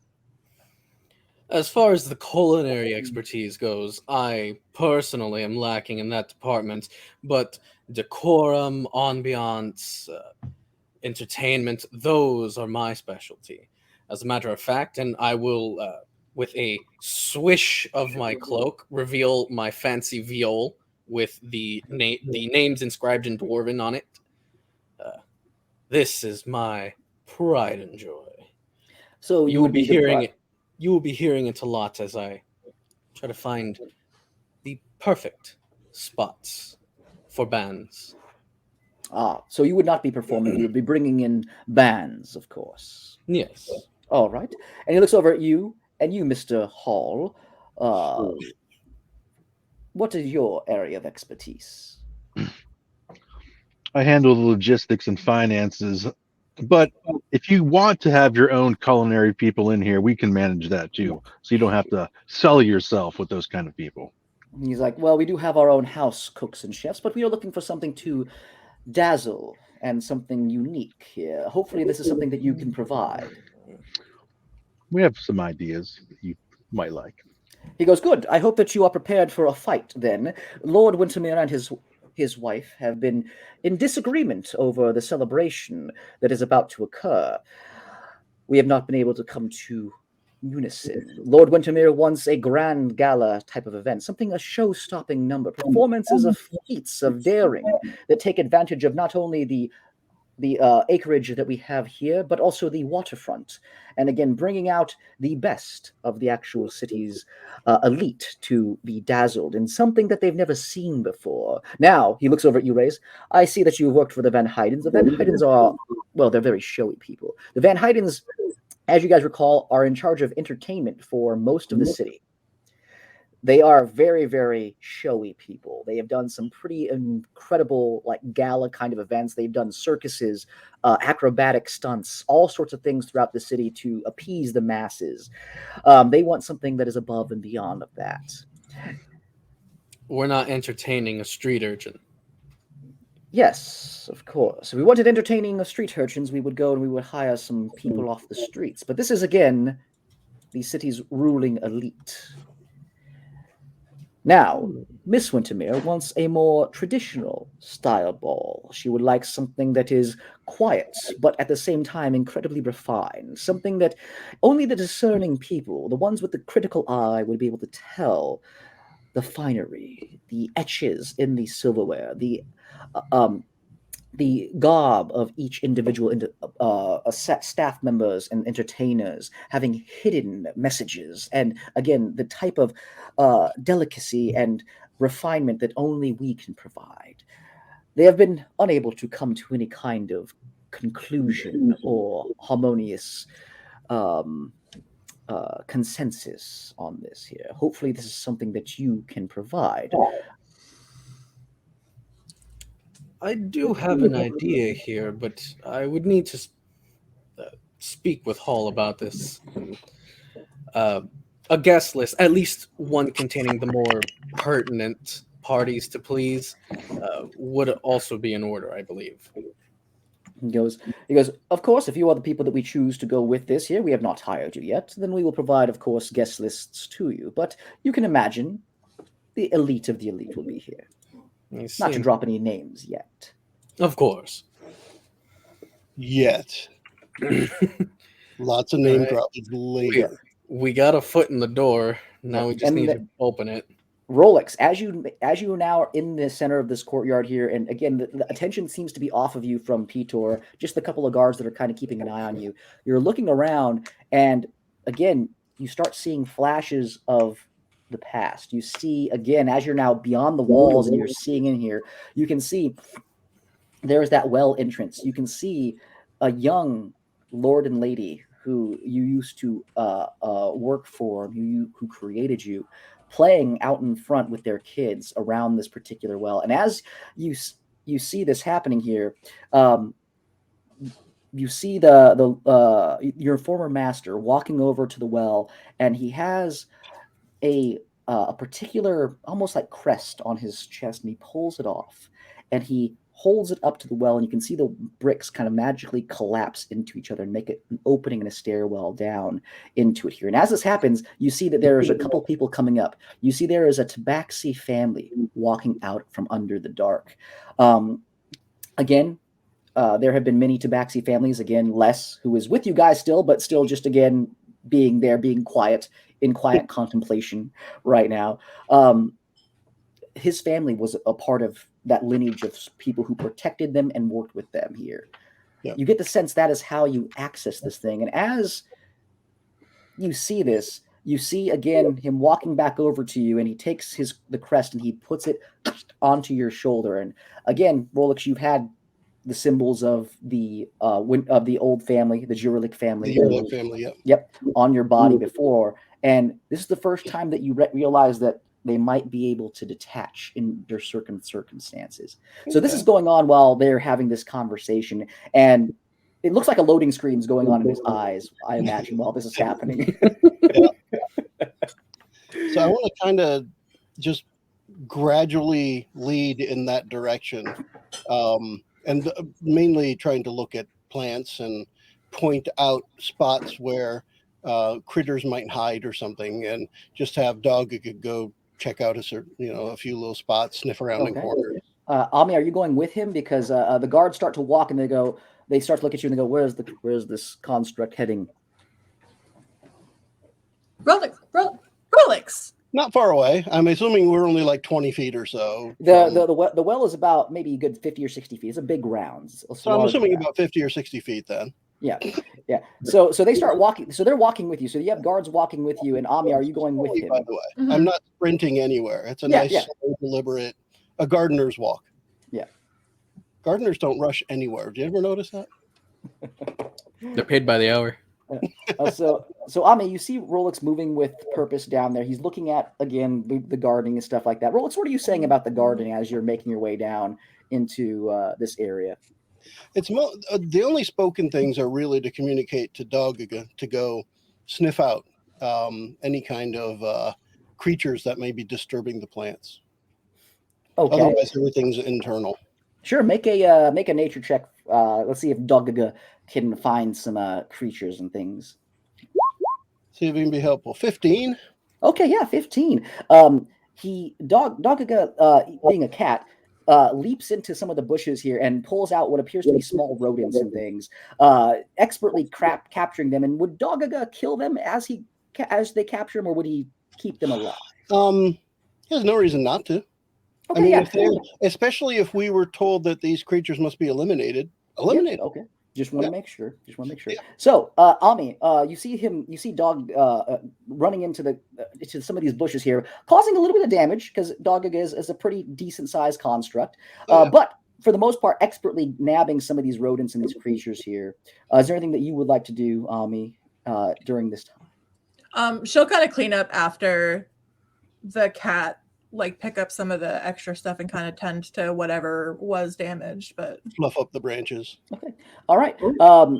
With that, don't even need to roll. The guards are kind of watching, and they seem to be generally easing off a little bit as far as maybe their full attention on you, as it seems like you guys are doing what you've been asked to do. Raise and Ophidian, what are you guys doing here? So I want to pull Hall off to the side. Raze is in full character right now. Yeah. So he's pulling Hall off to the side, not out of earshot of Pitor. Yeah, Pitor, not out of earshot, but clearly this is supposed to be an aside between the two of us. Hall. So hearing the issues that the Mr. and Mrs. are having, I'm thinking we try to find a compromise based on time. So during the morning, during the day, when the sun's up, when everybody's bustling in, I think that's when we have the Lord's high energy, high entertainment, let's get this going deal. And then as the sun sets, as the evening rolls in, that's when we switch into the more regal gala, the ball, the fancy feasts. What are your thoughts on that? I agree with that in a sense, but we might need something towards the very end of the evening, that little cherry on top, right? Doesn't have to be huge. Yes, but it has to be. Doesn't have to be like the daytime action. But it's got to be a little something I remember that I was there at the Wintermere Estate. Talking point. We got to have a talking point for them later. Yeah. There's. Well, we just have a couple of days to figure that out. But let's focus on getting all the way through the door at this moment. But I think that's going to be our strongest lead right now. Yeah. And while we're talking, I want to be looking around and taking notes in my head about how many guards there are, everything before, right? Sure. Points, ingress point. Make a investigation or perception check to see what you can determine, because you guys are putting on a performance. You guys are still. I hit persuasion. Sorry, there's perception. Oh, it should have been persuasion. Well, they thoroughly believe that we're just looking at the grounds for our job, and that's because we are. Yeah. Go ahead and roll with advantage here, because again, they seem to be buying your. I'll take your persuasion as, again, you're being persuasive enough that they are buying in what you're performing right now. So go ahead and roll with advantage on perception. There we go. There we go. Okay. Yeah. With that, you get a sense of how many guards are currently there right now. There are what you can see an eye shot just from being in the center courtyard area. There's about 15 guards that you can readily see. You have about 8 on the tower walks that are walking back around. You have 2 that are off with Rolex, and you have a few others that are milling around some of the outside of these buildings. There are several buildings. There looks to be a large center building that is most likely a event kind of gala area where they host things at. They have their massive manor estate right off down the side. You see there are several smaller buildings that look to be servants' quarters, and then there is the area over by the gardens where Rolex is currently walking towards with Ami, and you see there's a couple of guards that are standing over there. So it looks like each section has a few guards that are in there right now that are readily available. You imagine though, Ophidian, with your intelligence and stuff like that, and how you've been around and have snuck into different places and learned things about different families, you estimate there's probably at least maybe 10 to 15 more guards that you don't see that are currently, that you would probably estimate are probably maybe within response range if something were to happen here. It seems like they have a pretty good force in here. You also can see that there is 2 bells. There's one up at the very top of the guard tower that they probably ring on alerts, and there's another one that is about 50 or 60 feet off to the other side. Rolex and Ami are walking to the left. Off to the right here towards the estate, that looks like there's a small guard post there. And it seems like there's another warning bell over there that they can use to alert if there is something that's going on. Okay. Yeah. Okay. Rolex. All right. Ami.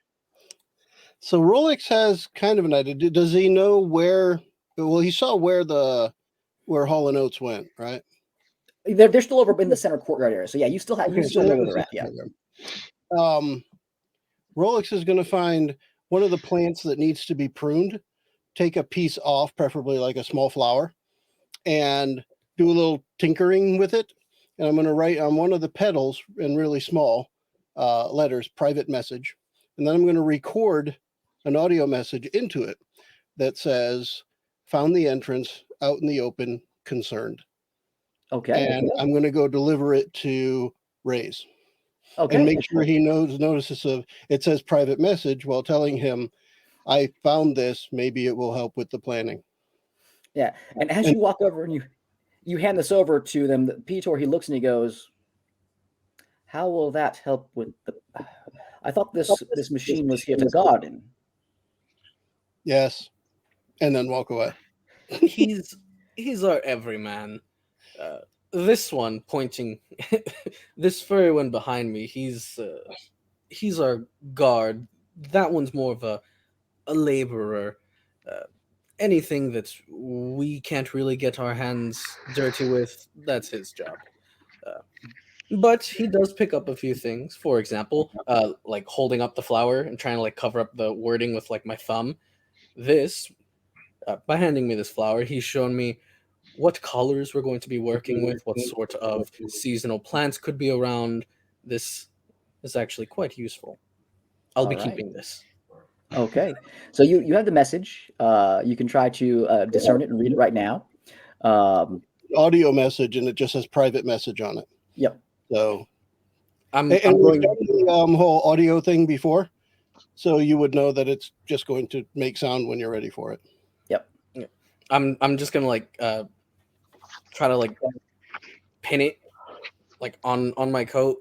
If yeah, just trying to keep the wording on it pressed against me. Even if the flower looks backwards, fine. We're party planners for the rich people. We're eccentric.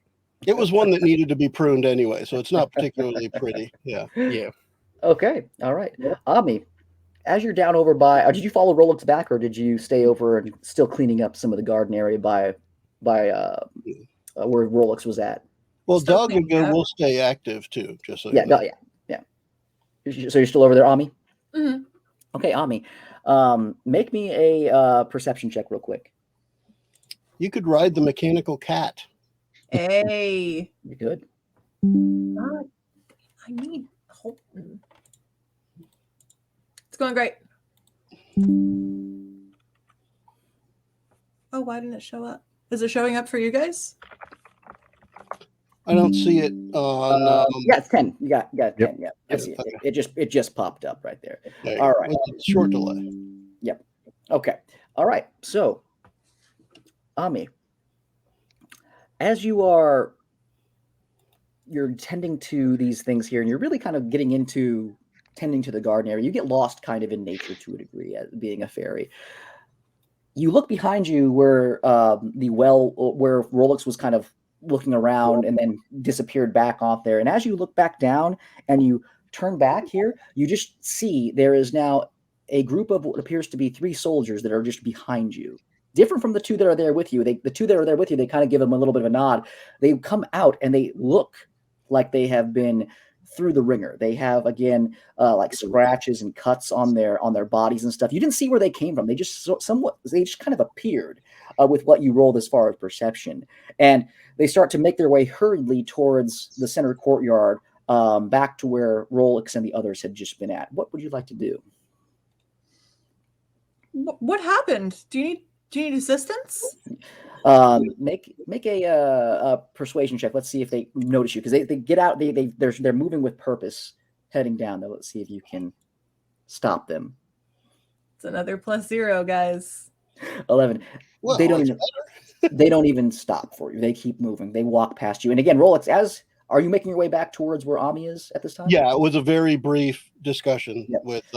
with Ray's. Yeah. Yeah, you see 3 soldiers, 3 guards coming forward here. And as they are coming forward, you can see that same crest that Ami has inside of her bag that you guys saw before, that Ray has told you was part of that group that was in the quarantine zone. You can see them walking with purpose past you towards where Pitor is. They don't seem to be paying much attention to you. Some of them kind of look at you real quick, but they make their way down. Is there anything you would like to do as they pass? I'm going to say no. I don't know that they would pique his curiosity much. I mean, Okay. My first guess would be they came from underground, and knowing that the well is there, figuring maybe they came out of there. But Okay. Right now, Rolex is still processing the idea of how the hell do we get into this entrance in broad daylight with guards around and get 5 people down here? I don't know. Let's go pluck some plants. All right, Ami, as this happens, you see the guards walk past Rolex, and Rolex makes his way back to you. Ophidian, these 3 guards approach. They approach to Pitor, and Pitor is talking with you guys and listening to you guys go back and forth and put on your performance that you guys have been doing as far as Hall of Notes. And he goes, "Excuse me for 1 second." And he turns and he walks about 10 feet away from you, and you hear the guards whispering to him. Make me a perception check to see if you can hear what they're saying. Yes. Okay. Absolutely. So you hear them saying, you hear them talking to him and going, Lord Wintermere will be detained for a few more days, potentially. There's problems down in the Underdark. We need a few more men with us just in case things don't go well at the power plant. And you hear Peter going, "I'm already short-staffed as it is, but fine. If Lord Wintermere needs it, send over what he needs." And they kind of give a little bit of a nod, and they walk over towards the guardhouse.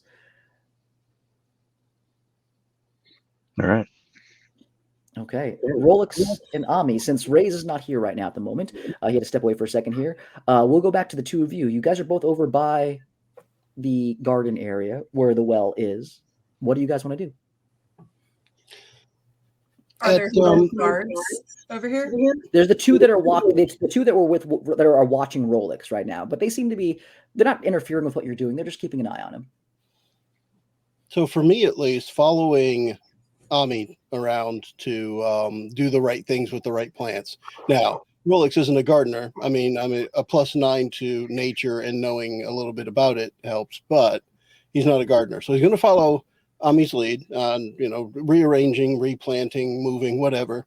And while they're together, in a quiet voice that he is relatively sure, or as positive as possible, know that others won't hear it, will give her a little bit of the history. And I'll just do it as Joe because it'll make it easier. Rolex was created about a century ago, has been powered off for a long time. He's back on for the last couple of years. And this place where you are, the well in the center, has an entrance to underground, and that's where we're trying to get. That's where the bad guys are. We need to get there, but it's all like way out in the open, and I have no idea how we're going to manage that. That was our whole purpose for getting in here, is to try and find the entrance. It's right here, and I don't know what to do about it. All right. Ami, what would you like to do with that information as Rolex, quietly rattles it off to you guys? Figure that probably took him about 10 minutes to tell you. Yeah. Okay. Does it seem like the guards are still kind of just there, or are they? It's like almost like a really nice garden like tea party area. There's lots of like shrubs and hedges around that are above like certain heights here. You can see the guards they kind of like keeping an eye on you, but they're maintaining a distance. It seems like they're buying into the especially with Doggaga going around and nabbing a bunch of these little rodents here. They seem to be buying into what you're doing, and obviously, Ami, you've been at the estate for a while, doing some of these gardening things as well, doing your own investigating of different things. So they seem to be off in the distance enough to where they're not keeping like the closest eye on him and you guys, but they are in the area though. Okay. So she'll like listen and continue talking with Rolex, and if ever she looks over or feels like they're acting a little more suspicious or listening a little closely, just no, that's far too rough. You have to be more gentle with that one. Yeah, absolutely, and that happens a couple of times. Like you see them look over there, and you see, you teaching Rolex, don't rip a flower out of the thing like that. Here, be gentle with it. And Rolex is again taking that knowledge and disseminating it, however Rolex does. But yeah, they don't seem to be interfering with what you're doing right now. So you guys are free to act as far as what you would like to try to do, if there's anything you would like to try to do. Yeah. So from Rolex, the biggest thing will be, and he'll communicate. I don't know how we get 5 people in there without them noticing we're gone, like we were never here. Mm. I think I understand what that means now.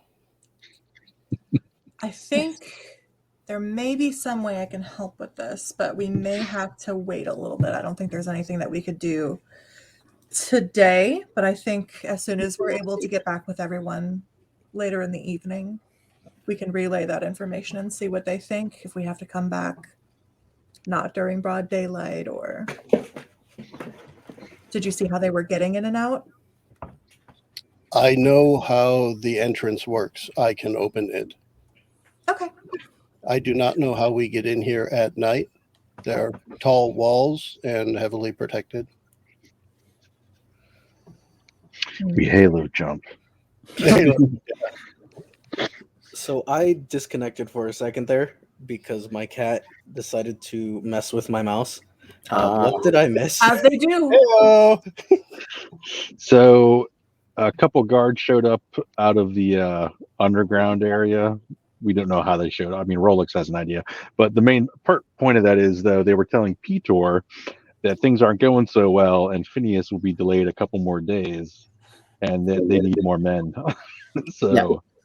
I guess things aren't going well for them, and I guess there's trouble at the power plant. Was that correct? Yeah. Trouble at the power plant. Yeah. Where's the location to the power plant in relation to the estate? It's down a ways. So if we were to look at the actual map, which is I can put right there. Yep.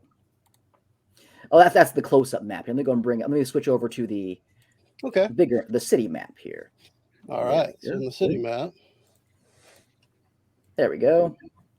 Okay, so in the city map here, there is the large central tower, the blue one right there.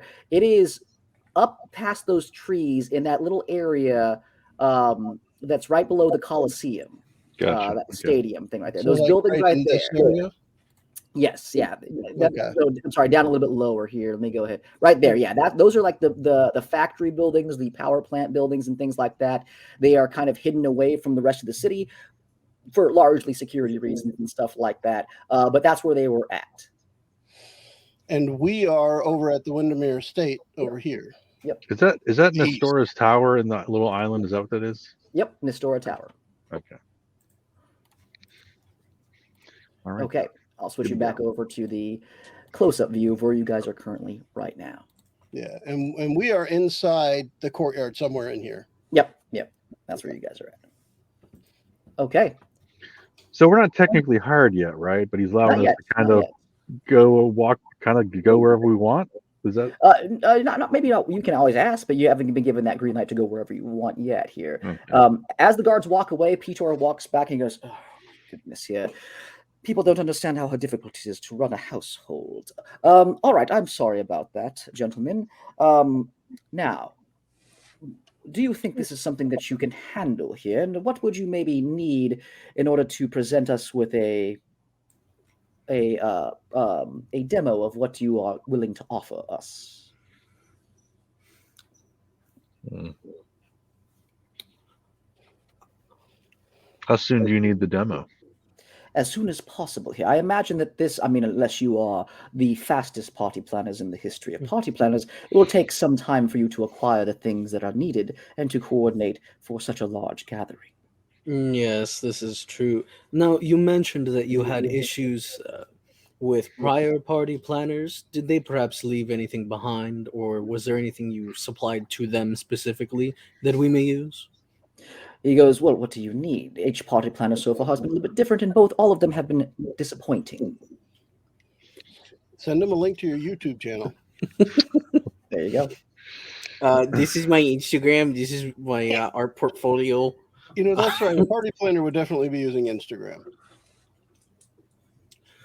Well, perhaps basic furniture, any sort of themed decorations. Just He looks at you and he goes, "Themes? I mean, you are supposed to be the party. You're supposed to be delivering the themes to us, presenting us with different themes that we might be using for this here." yes, I understand. But if there's anything they've left behind that you've deemed unworthy, then seeing it, getting an understanding of how they set that up, that would let us know exactly what you're not looking for and what to steer clear of. Okay. He looks at you and he goes, "Fine, let's take you over to the storehouses where we have some of the old things that they have wanted to do." And with that, he snaps his fingers, and a couple of guards walk over with him, and they start to escort you over across the field, down towards where there looks to be a series of almost like barns that are together. Are you guys going to go with them? Oh, Yep. yes. Yep. I will ask If Peter as they're well. not, Yeah, yeah, go if for they're it. not opposed to it, then yeah, we're going. Hmm. Okay, Also, what was that? are you okay with pyrotechnics? He goes, "Pyrotechnics would be, again, something that I think Lord Phineas would be appeased with here, but his wife is a little bit more on the, let's say, conservative edge when it comes down to those kind of things. So I think they would have to be done in a tasteful manner to win Yes. her over." Let me take care of that. Subdued fire, as it were. Exactly. Is there any way that you can muffle the fireworks, the sounds? Definitely. Oh, Oh. absolutely. All right. As he brings you guys over, you guys enter into a large storehouse. Again, the guards open up the gates, and as you see inside, you can see there is a ton of furniture and things in here. It looks like there are old banners and things like that from old parties past. Several crates, which look like they have different kind of like silverware and things like that inside of it here that they use for different parties of different colors for different seasons. You see they're kind of organized as far as winter, spring, fall. These people here, they have money to spend, and they really, like to flaunt that stuff.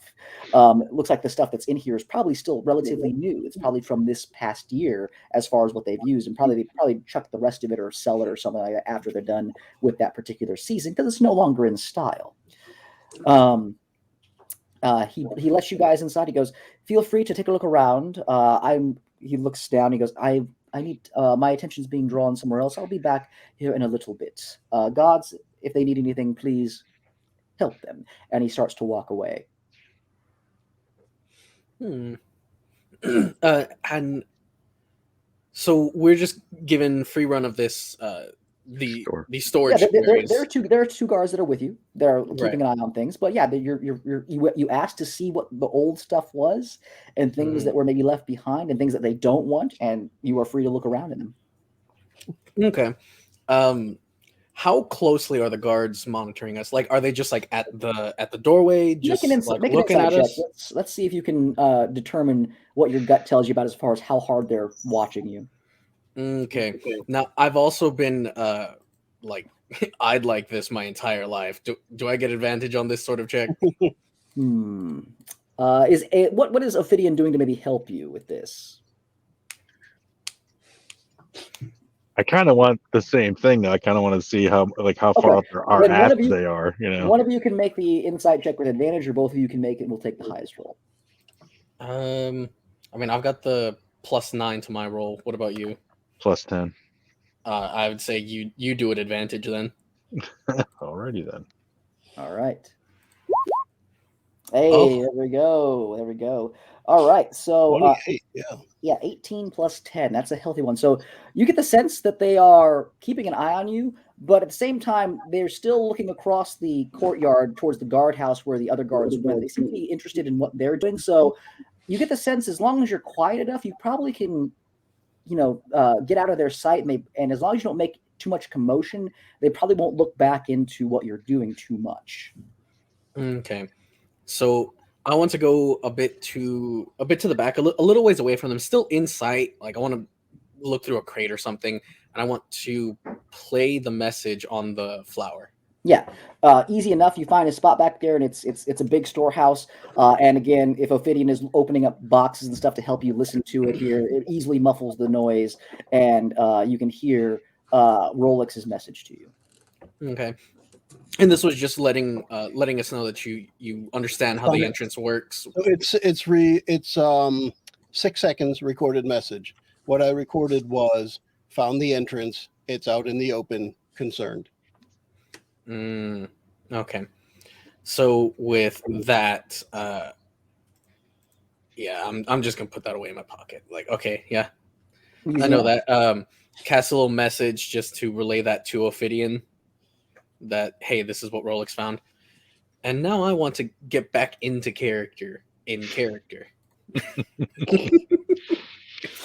God. inception. Yeah, getting real meta with this, and just take a closer look at the decorations. I imagine the stuff in the back is the older stuff. Yes. So I'll come back towards the front and look at what was left behind, like what's like partial sets, because that's probably what these dudes left behind. Yeah. So as you look at some of these things here, it is gaudy kind of plates, decorations, banners, bright, bold gold colors, which are out of season right now. You see that there are a few that are like horribly themed. Like you can see like some of it is made out of like scales and things like that. And you're just like, oh, this is just being in character as somebody who is a designer. You are just sickened by some of these things. You understand why they haven't found a particular pirates. Why would you do a pirate theme with the fiasco at the Dresden Harbor? Yeah. And then you have again there's the open water out there. You do see there are some under the sea themes that they have in there, some clamshell style like light holders, and you're just like, disgusting. Oh, and look at this. 2,000 rolls of magenta and neon green streamers. Oh God.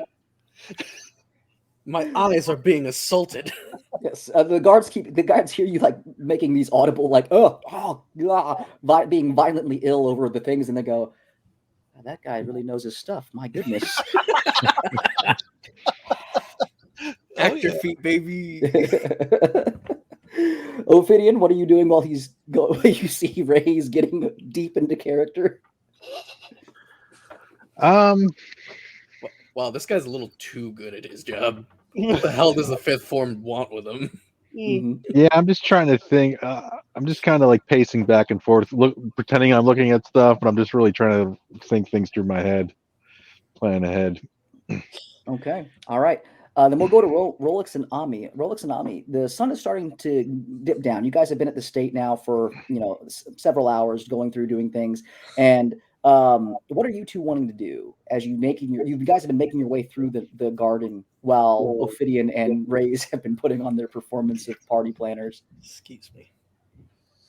Do we feel pretty good about like what we've done? Like, does it seem like this would be a good kind of? Yeah, I think so. I think you would feel good about that. I think it's maybe about time we meet back up with the others. Sounds good. Okay. You guys go and you find the others easily. Again, the guards escort you over to where they're at. You can see Ray's just like looking at a plate and go, oh, and just like, almost chucking it on the floor as he's just deep into character. And Ophidian is just pacing back and forth currently. You guys are all back together. What do you guys want to do? The guards, you're inside the storage room. The guards are out front. They're not really paying too much attention to you right now as you guys have not done anything out of the ordinary or anything suspicious. So what would you guys like to do? I want an under the sea birthday party. Rolex grabs a little seashell, puts it on his chest.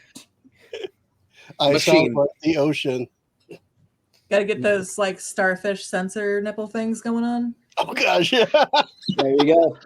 No, machine. No, we don't use starfish as pasties. Put these back. These aren't ours. Okay. I mean, they could be. Oh, Shut up. I have a sad.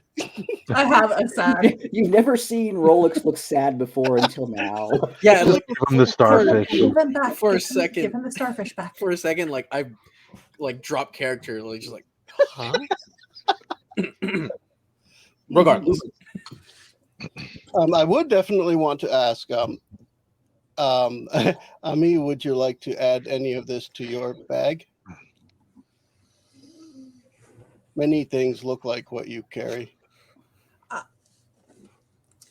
Robots calling me out for being a hoarder. Dang. Okay. He's also called you homeless. Yes. He Oh my god. has no tact. Oh heck no! I do. You let me know. Ami will grab the starfish back from Ray's and keep them. She'll put them in her little pouch to give back to Rolex later on. Nice. Okay, the starfish is huge though compared to your pack, so you'd have to be creative in getting it to fit inside. She'll do it. She'll stuff it in there if she has to. She'll just hug it and walk around with it. Okay, all right. Well, you make a makeshift string, so if you want to, you can like lash it around your body, so it's all like looks like you have a ninja star. Reverse backpack. Backpack. Yeah, looks like you have like a big ninja star attached to your backpack right now. Yeah. Okay. Yeah. Do that. Easy enough. What do you guys want to do? Well, I guess.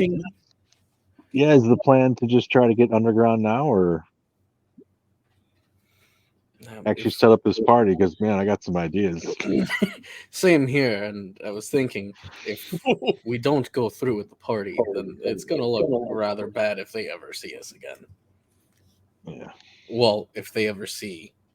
Are we able to pointing at Rolex? Are we able to have a private conversation in here with the guards, or no? As long as you guys keep it quiet. Again, the guards seem to be more focused out of what's going on because again, you can see looks like more guards mobilizing in the guardhouse off in the distance, and they kind of seem to be like talking to each other, like what's going on over there. They're still around. But as long as you guys keep it quiet relatively, or depending on what you want to do, you could have a private conversation here. Yes. Rolex wants to expand on his concerns at least because Ray's knows the private message from the flower, but I am worried about getting into the entrance. There are too many guards and it's in the open. I think we need to plan.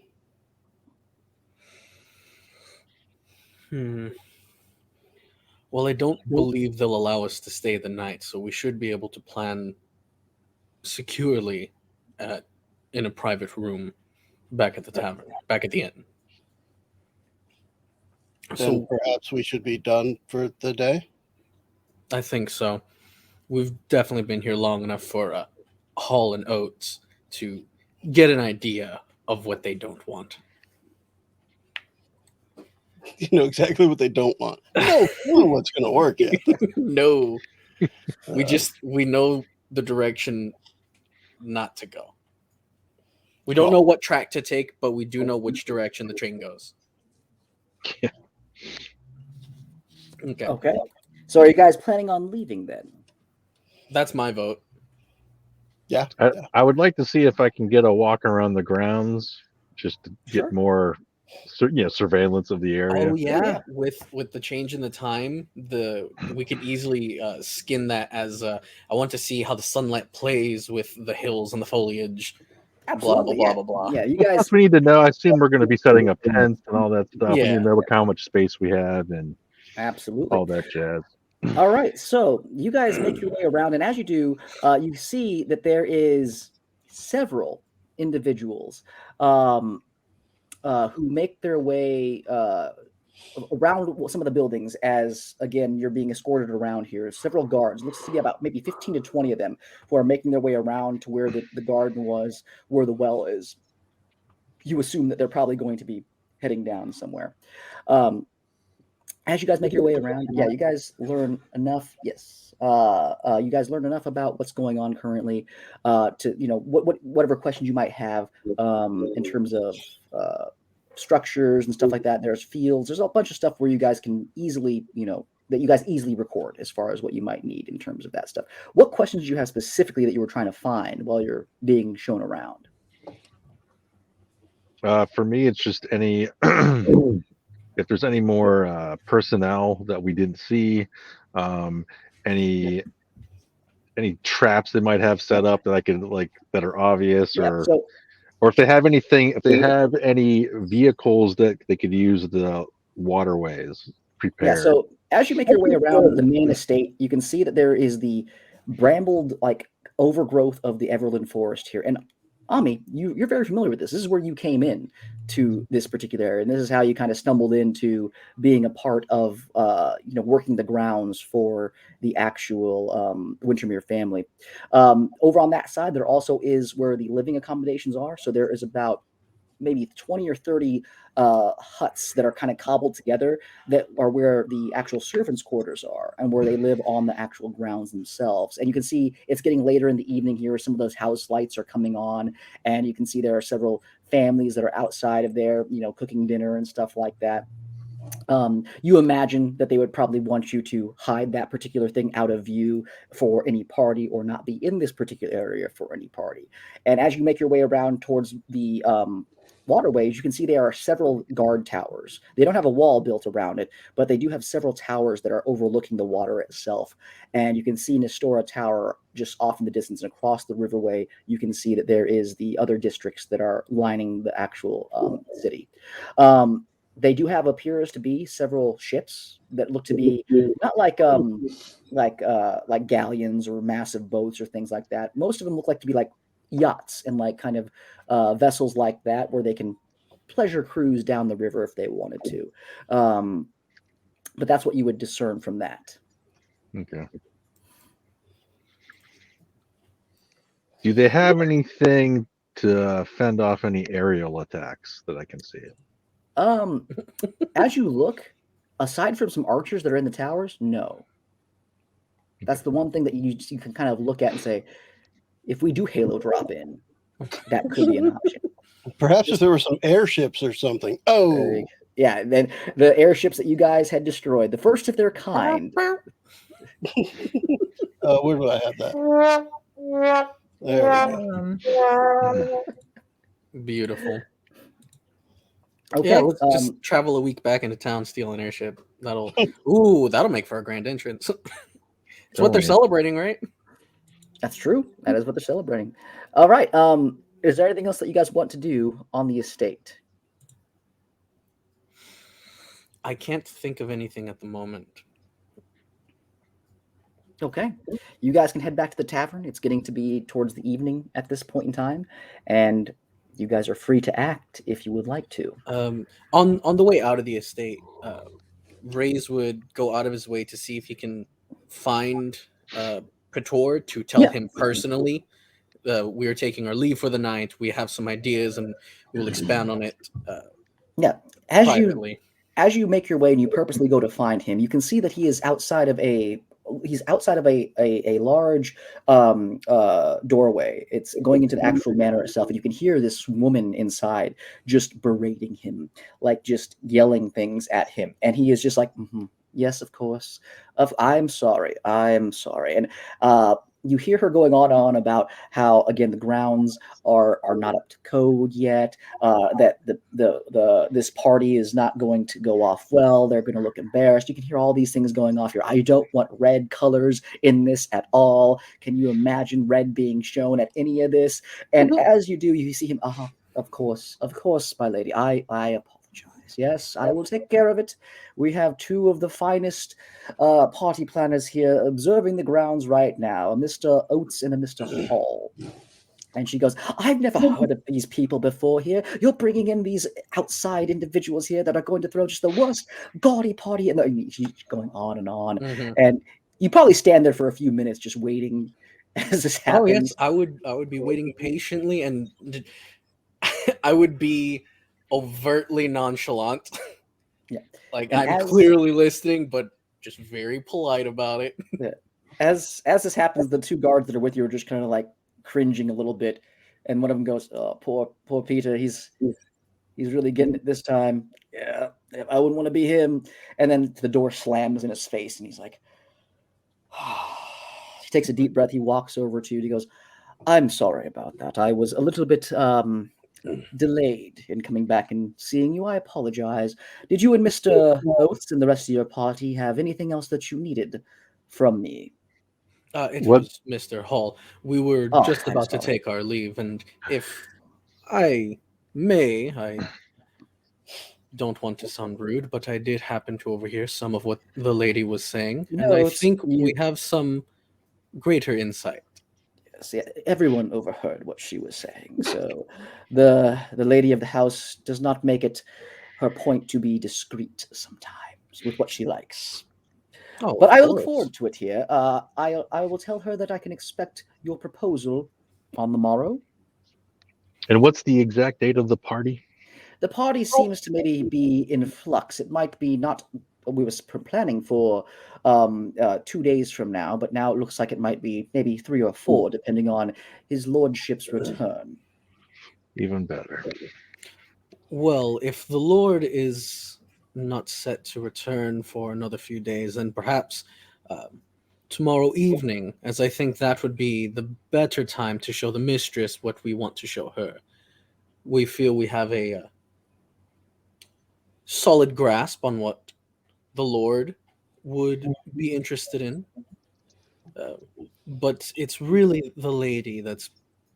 And he looks back over to the door that just slammed. Yeah, and as you can still hear, inside the household. You can hear kind of like just rumbling and like just shouting, and then you can hear like things being smashed.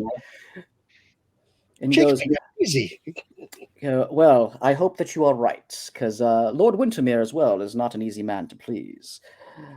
Of course not, but I think I know, and I'm gonna look at Mr. Hall with like a knowing look. I think I know what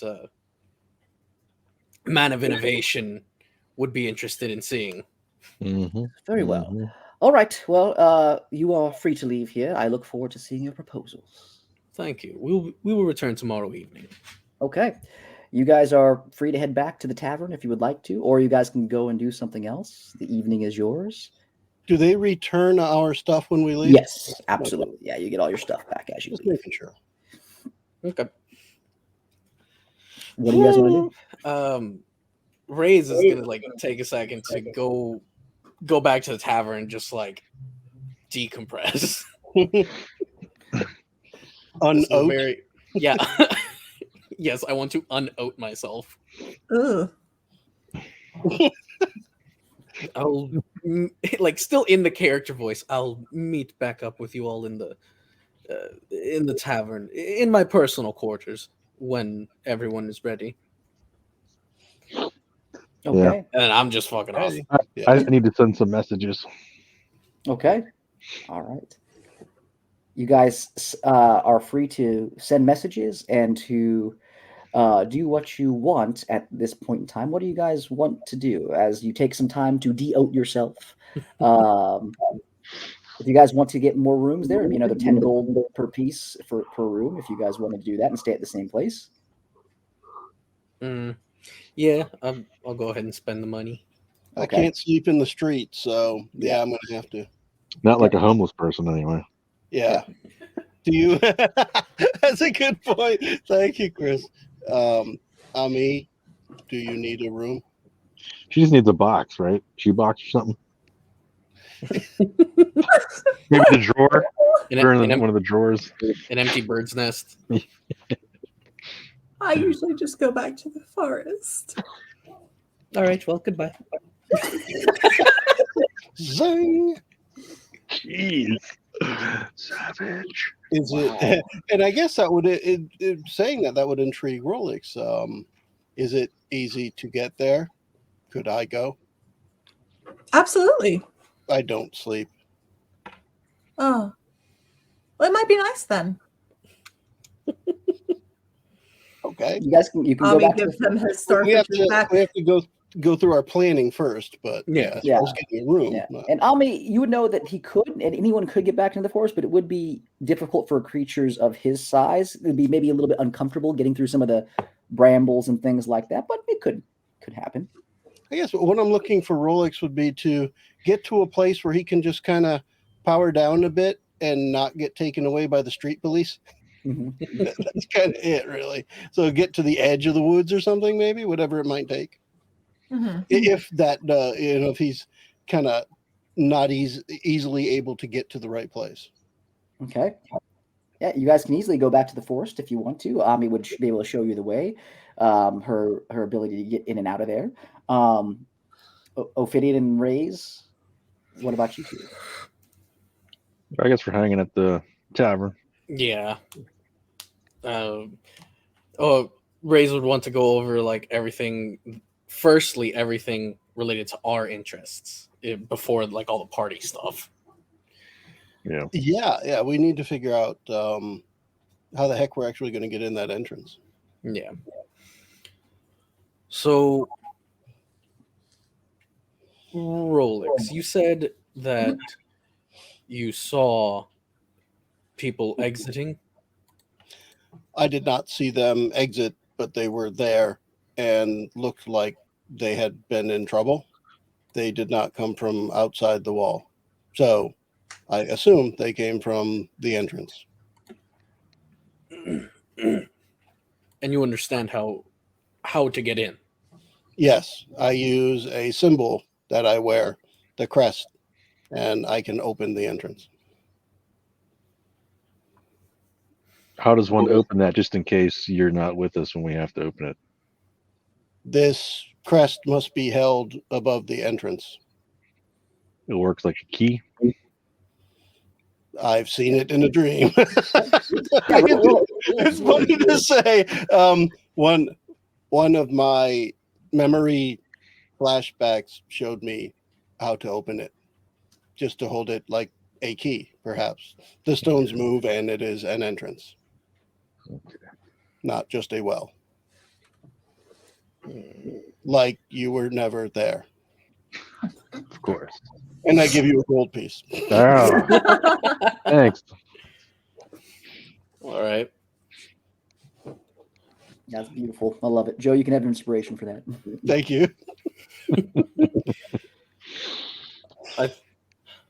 Even if we do get into there, we have no idea what it's like down there. I assume you've had no flashbacks as to the layout. Jason, was Rolex ever down there specifically, or just knows of its existence? He knows of its existence, and you get this feeling that you want to say that you were, but you haven't seen anything yet as far as a flashback yet. Yeah. But then I would relay that as I'm sure I was there, but don't have any memory of it yet.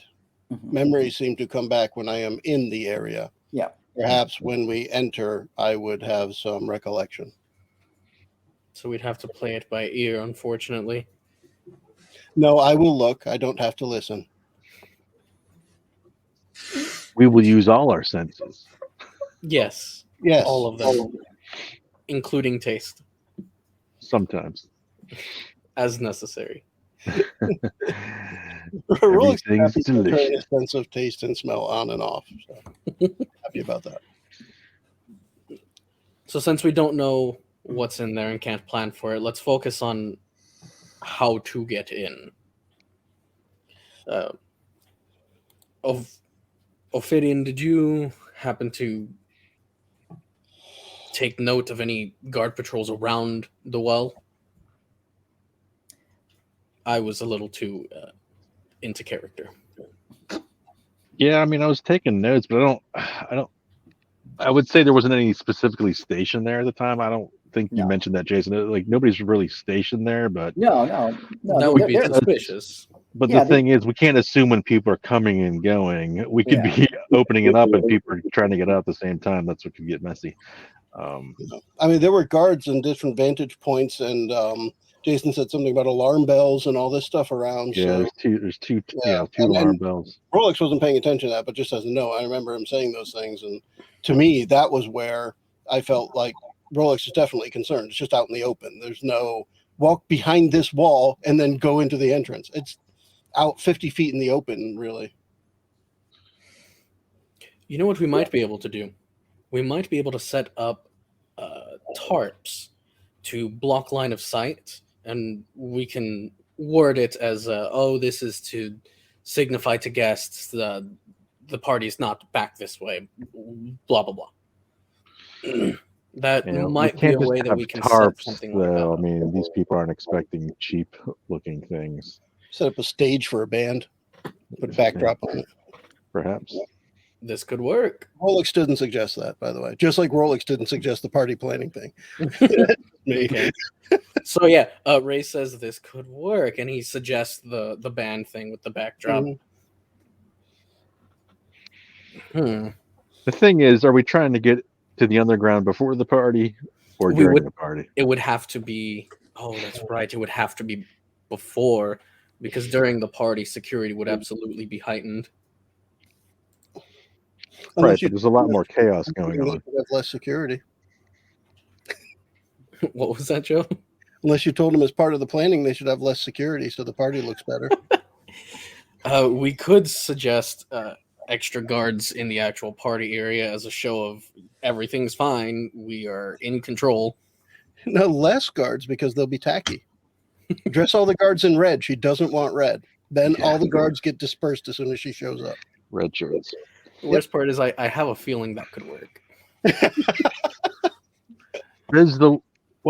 So there's just the estate guards, but then it's the Wintermere family, so they have the use of the obsidian guards, right? They do, but you didn't see any obsidian soldiers in there. You didn't see any warforged machines. But we can't assume that they won't have those in the area, or whoever else Garthok has on hand. And is it known that the Wintermere family would use mercenaries at all? Like any mercenary groups? They typically don't hire out mercenaries. They actually are one of the few families that don't. Every other family seems to hire mercenaries now, except for these ones. There's been the rarest of occasion that they have had the need to, because they've had something that had required a certain set of skills that their regular guards were not able to handle. But typically they try to handle everything in-house, and they have enough force as far as power that they haven't needed to hire on just necessarily just mercs before. Okay. Yeah. Because, I mean, that could be almost a week away for the party, technically. Do we want to wait that long? Which is probably not a good idea. I'd rather get down there while Phineas is down there and possibly having problems of his own to capitalize on that. Okay. Yeah. All right. So what do you guys want to do? I'm just thinking back. It's not in my notes, but I thought somebody had mentioned that there was another entrance outside, like near the woods. Yep. Now, that's something that Rolex is not familiar with, but somebody else had heard about that. At the edge of the estate, at the forest, there was an underground. Yeah, I believe it was. Yeah, that's what. I believe it was Les who discovered that. Who's not here? Who pipes up suddenly and says there is potentially. Yeah. So I guess that would be another thing that somebody else should probably think about. Yeah. Well, Anami, you would know that there are underground entrances into the Underdark, basically, and that's where a lot of these things. That's why you're here primarily, because a lot of things have been coming out of there. That if Les, who is here as a character, but not here as a player, would kind of say, if if you're talking about entrances, he would bring up the rumors that there were potential entrances in the Everland Forest. Okay. Yeah, I mean, if that's where we're trying to get, I don't know exactly where this well leads, but if it's just underground, we could see if it all connects. If we are looking for Mr. Wintermere, we know he would use this entrance. So that is something to consider. Hmm. Are we talking about the well or the forest? The well. The well. Okay. And for Rolex, that's the one he knows about. So he would just not necessarily fixate on it, but at least focus on it. Mm-hmm. Doesn't matter to me which entrance we use. Well, if you guys want to, you guys can always go back to the forest with Ami right now, or you guys can wait. It's up to you guys, whatever you guys want to do. It's getting to be later in the evening. Night is starting to come down. I think we should go and explore this a bit, see how viable it is. If we don't have to go through with this party plan, then, well, that's much easier on my wallet. I'm not against planning a party, but it's not the party they're going to want. Okay, so really loud red fireworks. all right. So, are you guys going to be going back to the forest with Ami? It's going to be the red wedding, baby. Oh God. I know Rolex was already going to head with Ami. So Okay, Ami, you take Others. the. Yeah, is that what everyone wants to do? Yeah. Yep, I agree. Okay. We need to explore that option. All right. You guys take your time to send your messages, to do whatever else you might need to do, and you head out around 9 p.m. The moon is high over the street lights, over the city streets. Again, there is a calm in the evening that you're not used to in this part of the city. And you make your way, Ami, through the high town streets, and you make your way over to the edge of where this forest is. There's walls that protect the forest from incoming in and encroaching in. And you guys find how Ami got through. There is a hole inside one of the walls that looks like there's water pouring out of here, almost into like a drain, into like a canal. And it's got thorny bushes inside of it there. And Ami just kind of like, follow me, and dives into it here. And she's small enough that she can get through without hurting herself. But you guys would have to make a Dex acrobatics check to get in unscathed. good luck. Actually, I have a +1. Ame, You said acrobatics? Yes. Ame, how far does this go? What? How far does this go? It goes over here.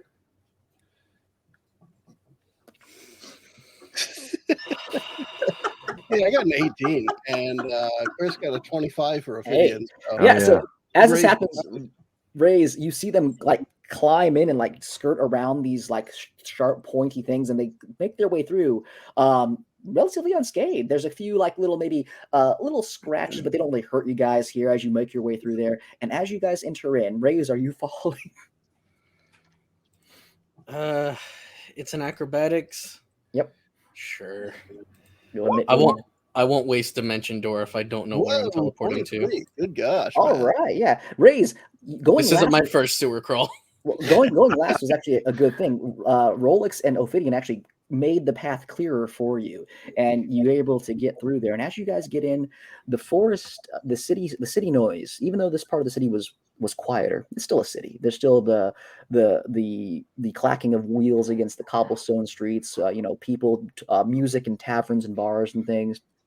It disappears, and you don't hear anything. No bugs, no sounds, no noise. And Ami, for you, this is very unnerving because again, the forest is typically full of life, and as of late, which is why you're in the city, it has not been there. It is eerily quiet. And as you guys emerge out into this forest here, you can see that the trees don't look necessarily healthy. A lot of them, you can see there are chunks of the bark that is blackened, and you can see that there are several, small rodent carcasses on the floor, like bunnies, small squirrels and stuff that seem to be, they just seem to drop and die where they stand in this particular part. Ami, how do you look at when you come back in here to the group? What do they see? Definitely like distraught. And as they're kind of walking through, she'll kind of go through and like gesture at different things and explain kind of what you did, that, you know, like this is the reason that I've been doing all of this. This is why I came out of the forest in the first place. Like, this is not what it's always been.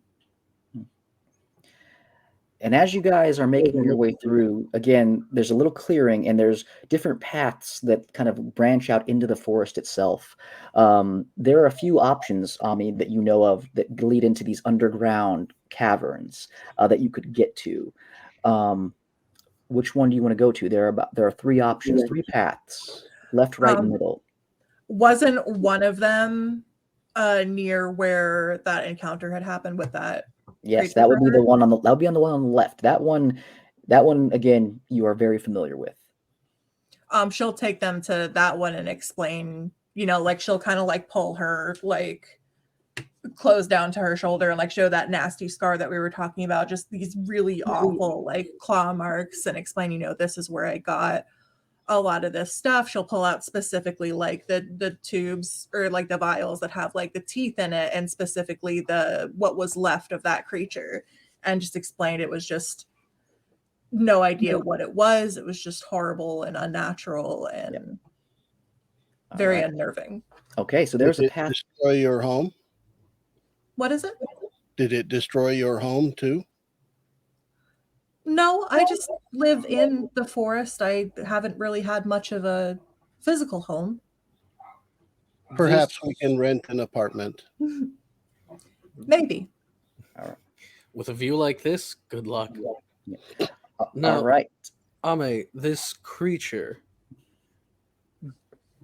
did it look, and I'm going to describe the beast that followed us through the sewers in great detail since I was the one that threw my equal at it. I got a good look at that fucker. No, this creature it was not like that one. As far as, since Ami wasn't there and obviously didn't remember, didn't see that creature in that part of the game. No, it doesn't look like that. But Ami, when Reyes is describing the creature, the noises that it made sounded familiar. You've been hearing those noises throughout the forest, but this was not the same creature that attacked you. She'll explain about the noise, but she said as far as the creature, it was, they had, and I'm going through what you had sent me. They had like a very deep blue skin tone. They looked very like skin and bone, but they were very large, like probably 7 times my height. Okay. I like the calculations there. Yeah. She points you over toward the direction of where the path leads off. Are you guys going to go there? I don't see why not. I would follow my new friend. Okay. Ami, are you leading this, or is somebody else taking point on this? Once they get to that point, everything becomes, rather than her being the tour guide, now it's all like pointing and gesturing, and it's pretty clear that she doesn't want to lead that one. Is anyone going to take point? Les? He's the bodyguard. Les can just go up there. He's our tank.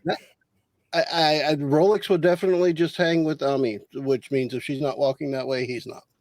Okay. Ophidian, Reyes? I mean, I'll go if you guys aren't going. Okay.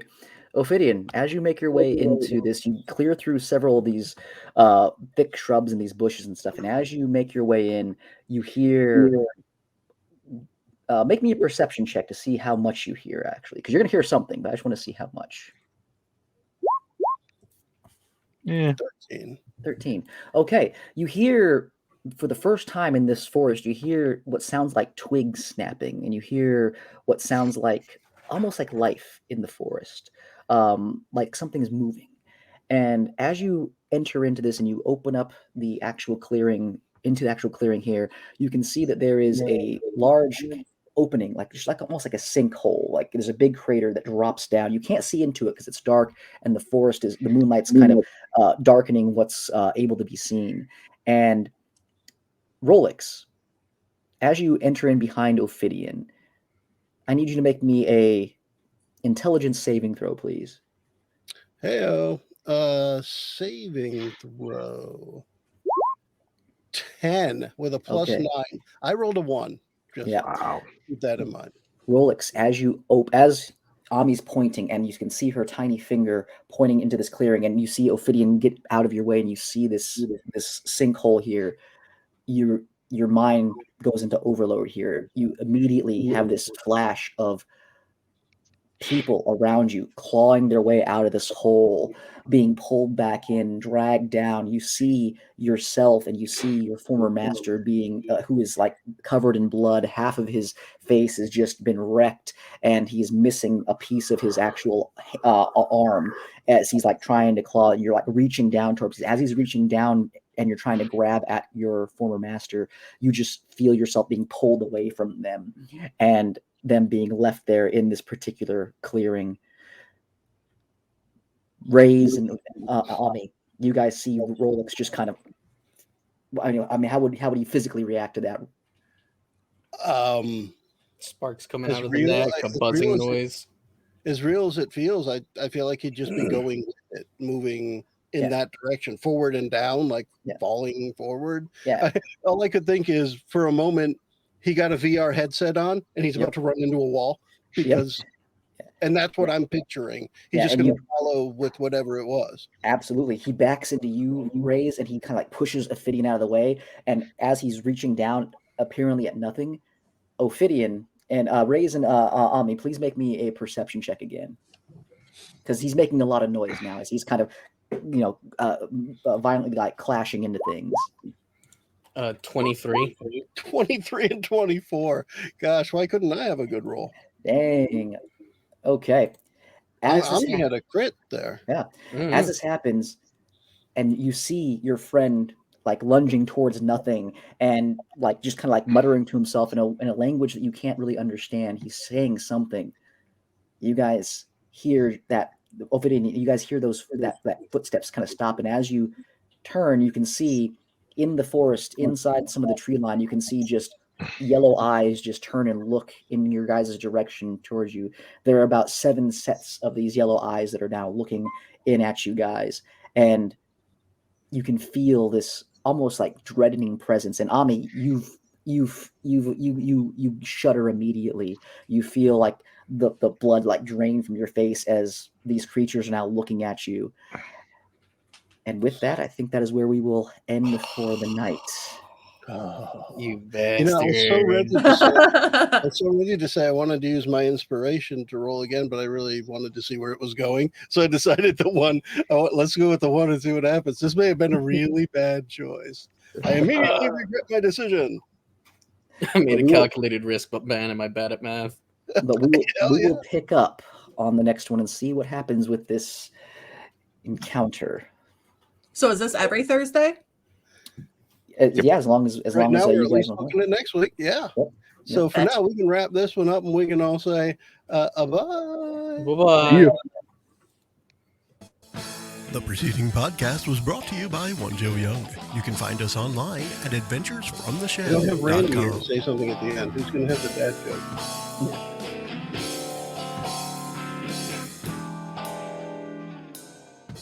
I'll try it. We had less this time. Yeah. Hey-o. Should have made like a Hall Notes joke with the private eyes or something. I don't know.